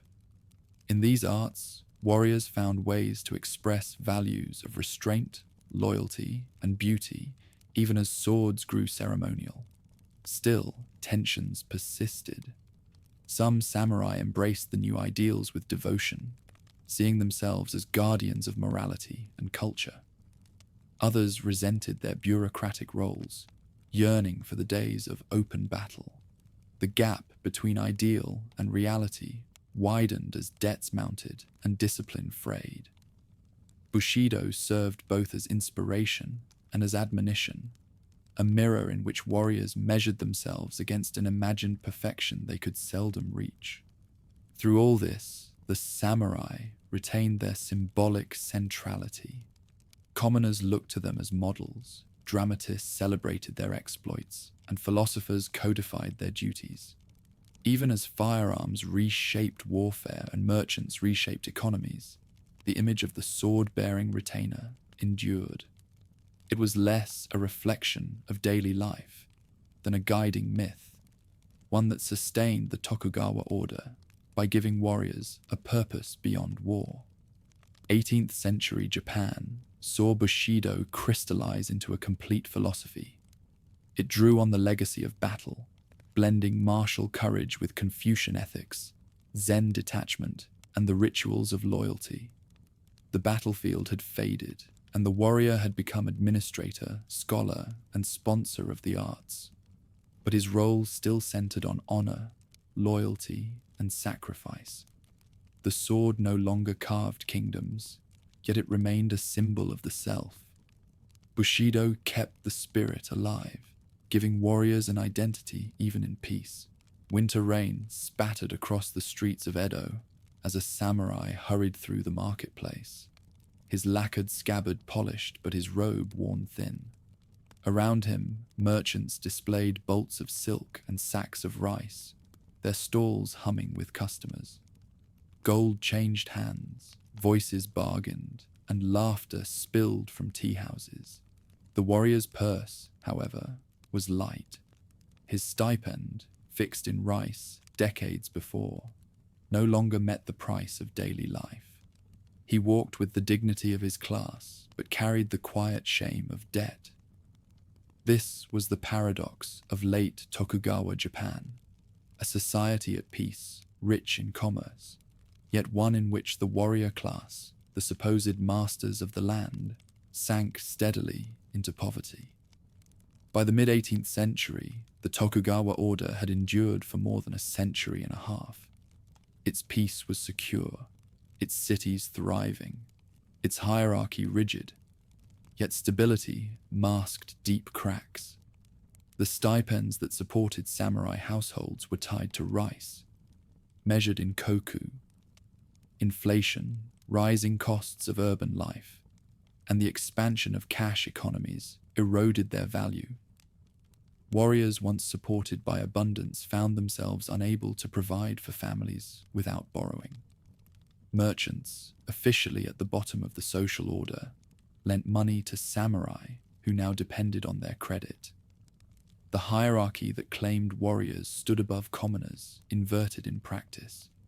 Retainers in armor knocked at the doors of shopkeepers to ask for loans. Many samurai turned to side occupations. Some offered tutoring in calligraphy or Confucian learning. Others sold their services as writers or copyists. A few became bodyguards for the wealthy. Official codes frowned on such work, insisting that warriors live solely from stipends, but necessity outweighed regulation. In castle towns across the land, warriors pawned heirlooms, sold land rights, and concealed shame behind a facade of dignity. Rural unrest added to the burden. Peasant villages, pressed by taxes and bad harvests, erupted in protest. bands of farmers marched to castles demanding relief, sometimes attacking storehouses to seize rice. Samurai were dispatched to suppress these uprisings, yet many did so reluctantly. To punish villagers who suffered hunger seemed at odds with the warriors' supposed duty to protect. Still, loyalty to lords demanded obedience, and retainers found themselves enforcing order with sword and staff against the very people who sustained their stipends. Within this climate of strain, intellectual movements flourished. Scholars of kokugaku, or national learning, sought wisdom in Japan's ancient texts, emphasizing Shinto traditions and the uniqueness of the imperial line. Others pursued rangaku, Dutch learning, studying medicine, astronomy, and technology through books brought by limited foreign trade at Nagasaki. Samurai students copied diagrams of human anatomy, experimented with Western artillery, and debated the future of the nation. These studies gave the warrior class new outlets for curiosity, but also sharpened awareness that Japan lagged behind powers beyond its shores. For lower-ranking samurai, frustration deepened. Their stipends barely sustained daily needs, while higher retainers maintained privileges and ceremony. Anger simmered, sometimes breaking into violence against corrupt officials or arrogant merchants. Plays and popular tales reflected these tensions, depicting loyal warriors betrayed by unworthy masters or impoverished fighters struggling with dignity in a world of commerce. The culture of Bushidō remained celebrated, but reality turned ideals into bitter irony. Efforts at reform punctuated the century. In the 1780s, Matsudaira Sadanobu launched the Kansei reforms, urging frugality among samurai, restricting extravagance, and promoting Confucian orthodoxy. Later, in the 1840s, Mizuno Tadakuni attempted the Tenpo reforms, banning luxury goods, relocating city populations, and demanding stricter discipline.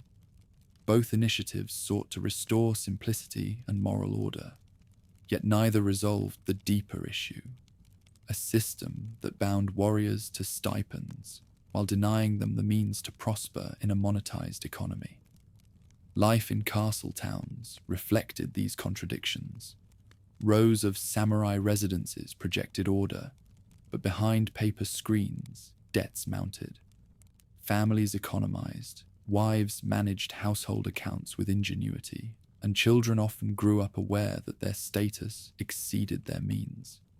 Meanwhile, merchants in bustling markets amassed fortunes, sponsoring theaters, financing rice exchanges, and lending discreetly to impoverished retainers.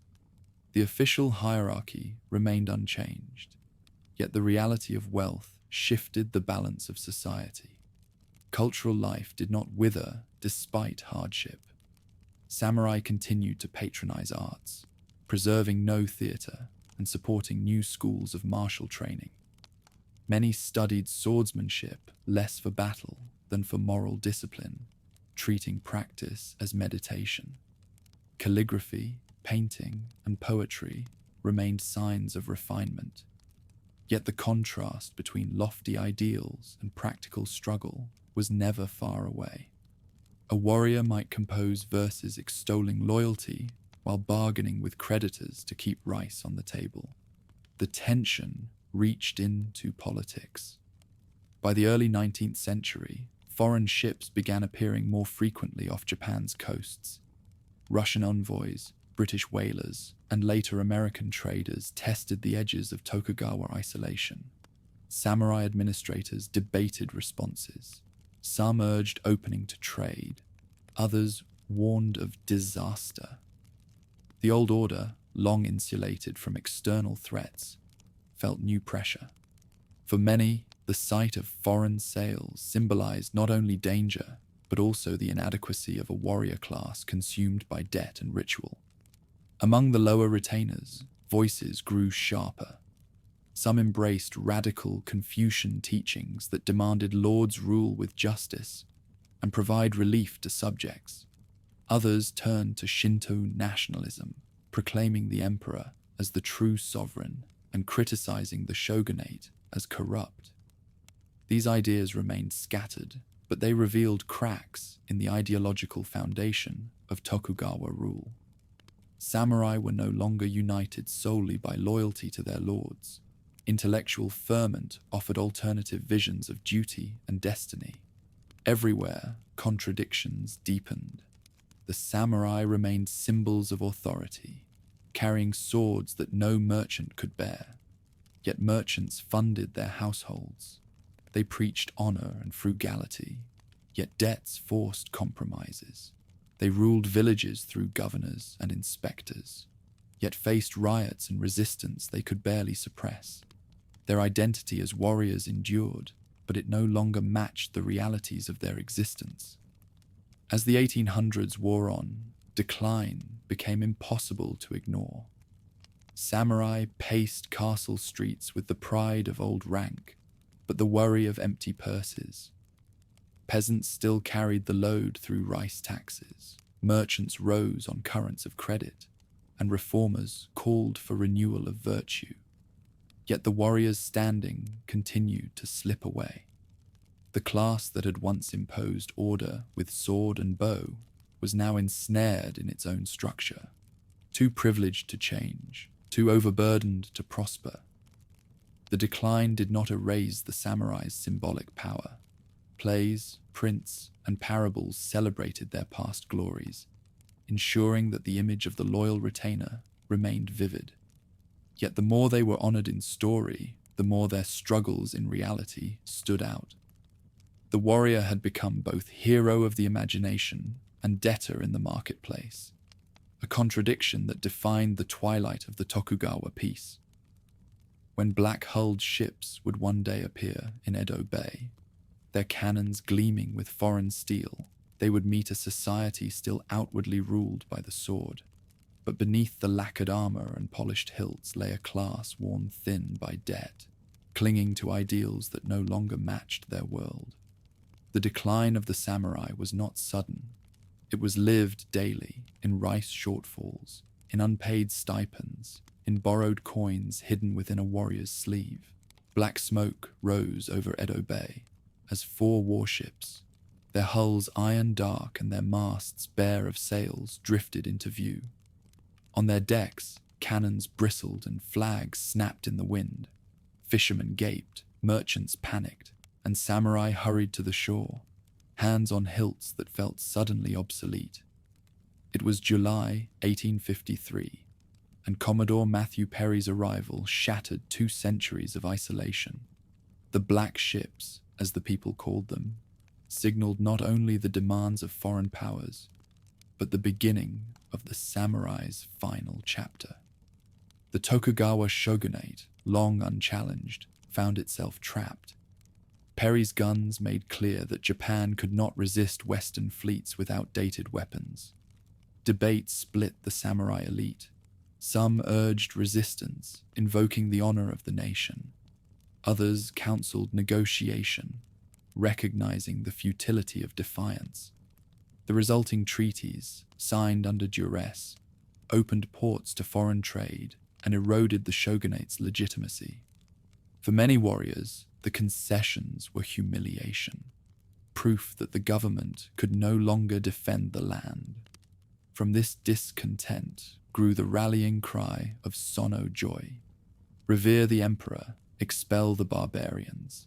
Samurai across the provinces seized upon the slogan, turning anger at the West into rebellion against the shogunate.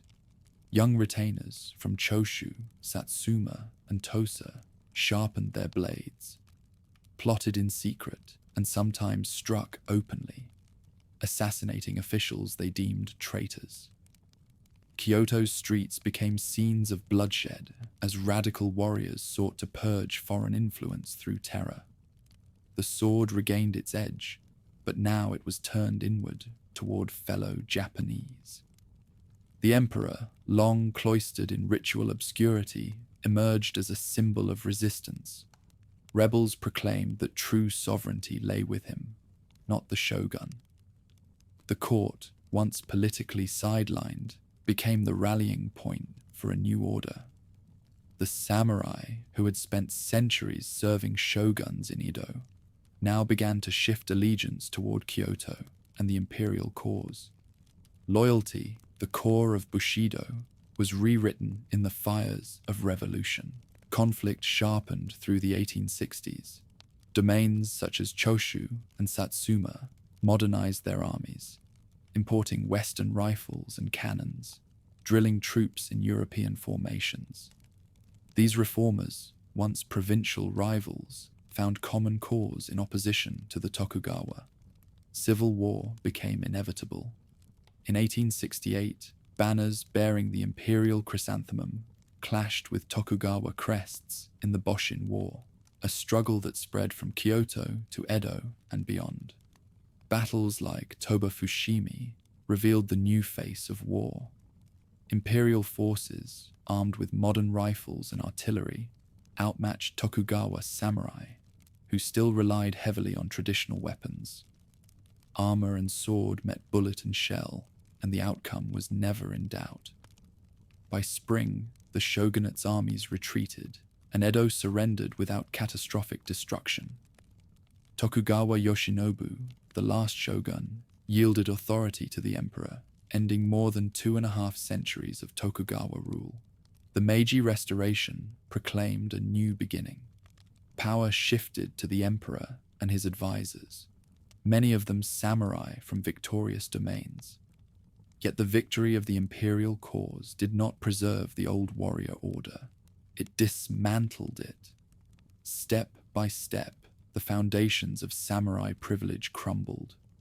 Domains were abolished in 1871, replaced by prefectures under central authority.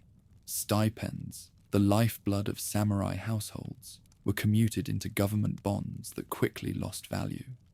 Samurai who had lived for generations as stipended retainers found themselves impoverished, with no role in the new bureaucracy or modern army. Even their swords, the symbols of their identity, were stripped away. The 1876 decree banning the wearing of swords in public ended centuries of visible distinction. To carry a blade now was to mark oneself as a relic of a vanished age. Samurai who once strode proudly through castle towns with 2 swords at their sides now walked the same streets, indistinguishable from merchants and farmers. The way of the warrior had become memory. Not all accepted this transformation quietly. Dispossessed retainers, frustrated by poverty and insulted by loss of privilege, rose in scattered revolts. Some attacked government offices, others plotted conspiracies. The most dramatic resistance came in 1877 in the Satsuma Rebellion.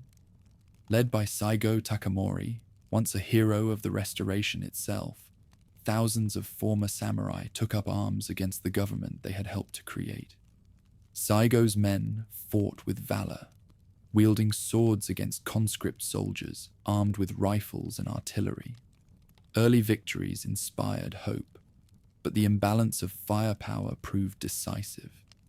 At the final battle of Shiroyama, Imperial troops encircled the rebels, pounding their positions with cannon. Saigo, mortally wounded, is said to have met death by his own hand rather than surrender. His followers charged in a last desperate assault, cut down in waves.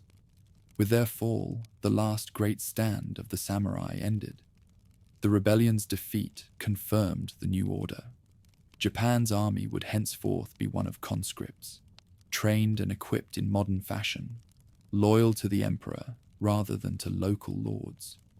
The samurai, once the armed backbone of society, were gone as a class. Their spirit lived on in stories, plays, and memory, but their role in politics and war was finished. Still, the fall of the samurai was not merely tragedy. Their dissolution made possible the transformation of Japan into a modern state. Freed from the rigid hierarchy of domains and stipends, the nation embraced reforms in education, industry, and military organization. Within a generation, Japan stood as a rising power on the world stage. But the cost of that transformation was the end of the warrior order that had shaped the land for nearly 1,000 years. From the smoke of Perry's ships to the ashes of Shiroyama, the final act of the samurai unfolded in less than 3 decades. It was an ending both swift and merciless, yet also dramatic and unforgettable. In their fall lay the closing of one age and the birth of another. Twilight settled over the ruins of Shiroyama, and the silence that followed the last charge of Saigo Takamori's men lingered like a haunting. Rifles lay scattered among broken swords, banners trampled into the mud. Survivors whispered that the final warriors had died on their feet, cutting their way through gunfire until overwhelmed. In the hills above Kagoshima, villagers gathered relics, hilts, helmets, fragments of armor, treating them not as spoils but as sacred reminders. The samurai had fallen, yet in their passing they became something more enduring than a class. They became legend. The decades that followed their abolition forced former retainers into new lives. Some found roles in the bureaucracy of the Meiji state, serving as police, teachers, or officials. Others turned to farming, their swords traded for plows. Many slipped quietly into obscurity, their families reduced to commoners overnight. Yet memory of their heritage remained powerful. Children were taught to revere ancestors who had once borne 2 swords, even when those weapons hung rusting on the wall. Lineage itself became a source of dignity, a private shield against the humiliation of lost privilege. Castles across Japan echoed with emptiness. Moats lay stagnant, towers crumbled, and once bustling garrisons became administrative offices or schools. Yet ruins carried their own weight. Travelers who climbed stone steps or touched charred gates spoke of hearing echoes, hoofbeats in courtyards, the clang of drills, the voices of men who had vanished. Even as practical rule passed into the hands of bureaucrats, the physical landscape reminded people of the warriors who had shaped it. Theatre carried the image forward. Kabuki and bunraku dramatized tales of loyalty and vengeance, drawing packed audiences in Edo, Osaka, and provincial towns. The 47 Ronin appeared again and again upon the stage, their snowy night attack retold with pathos and grandeur. Crowds wept at the sight of retainers sacrificing themselves for honor, finding in their story consolation for a vanished age. The stage became a mirror where society could revisit the virtues of the samurai without confronting the complexities of their decline. Woodblock prints carried similar power. Scenes of Yoshitsune leaping across rooftops or Benkei holding a bridge against an army appeared in bright colors, pinned to the walls of commoners' homes. The prints cost little, yet they gave immortality to figures long dead. Through them, the warrior past became household memory, accessible to farmers and merchants as well as to descendants of the class itself. Within households, heirlooms preserved lineage. A sword handed down through generations became less a weapon than a relic, wrapped in silk and unwrapped only on festival days. Armor displayed in alcoves reminded families of ancestors who had served with honor. Though the sword ban of 1876 stripped warriors of their public distinction, in private the symbols endured, turned from badges of privilege into talismans of identity. At the same time, martial traditions found new forms. Schools of fencing, archery, and spearwork continued, though their purpose shifted. Instructors taught not preparation for battle, but cultivation of character. Wooden swords replaced steel. Drills became rituals of discipline. Parents sent sons to dojos not to ready them for war, but to teach them composure, endurance, and honor.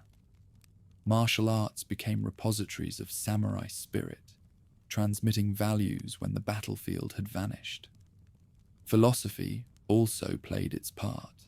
Texts such as Yamaga-Soko's writings and the Hagakure were copied and studied by scholars and enthusiasts. Readers debated the meaning of loyalty, the balance between law and honor, and the readiness to die. For some, these works offered guidance in a world transformed by industrial change and foreign influence. For others, they were relics, curiosities from a time already receding. Yet their survival testified to a hunger for continuity, a desire to preserve the inner essence of the warrior, even when the outer form was gone. Saigo Takamori himself became a figure of myth. To the government, he was a rebel defeated by modern arms. To many ordinary people, he was a tragic hero, the last great samurai who remained loyal to ideals even when the world had changed. Poems and stories celebrated him, sometimes softening his rebellion into noble sacrifice. In memory, his death at Shiroyama joined the great canon of samurai tales, linking him with Yoshitsune, the Ronin, and countless others who had died in defense of loyalty. The contrast between reality and memory grew sharper with each passing year. In cities like Tokyo and Osaka, merchants thrived, railways spread, and factories rose. Men in Western suits strode through streets where once only samurai carried swords. Yet on stage, in prints, and in memory, the warrior remained central. The image of the man who lived for loyalty, who died for honor, haunted the imagination even as Japan remade itself. In castle towns, former retainers gathered for reunions, telling stories of campaigns and ancestors, reminding one another of the bonds that had once defined them. Though stripped of status, they clung to memory as a way of keeping community alive. In this, the samurai became ghosts not of terror, but of belonging, spirits that gave shape to a rapidly changing world. By the last decades of the 19th century, the samurai existed only in fragments. A lacquered helmet displayed in a family alcove, a scroll recalling a retainer's service, a scarred stone wall rising from the weeds of an abandoned stronghold. These were the traces that survived the sword-bearing elite. What had once been a living order became memory, preserved in objects, in stories, and in rituals passed quietly from parent to child. Their presence lingered not in the power to command, but in the reverence with which the past was carried forward. The warrior class had ended, but the warrior spirit had not. It lingered in memory, in ritual, and in art. It endured in the reverence of descendants and the imagination of a nation. The samurai became ghosts not of fear, but of reverence, haunting Japan not as rulers, but as symbols of honor, loyalty, and sacrifice. So the tale closes, not with the clamor of battle, but with echoes. The clang of swords has faded, the smoke of sieges dispersed, yet the samurai remain, no longer masters of Japan, but shadows that still walk its history,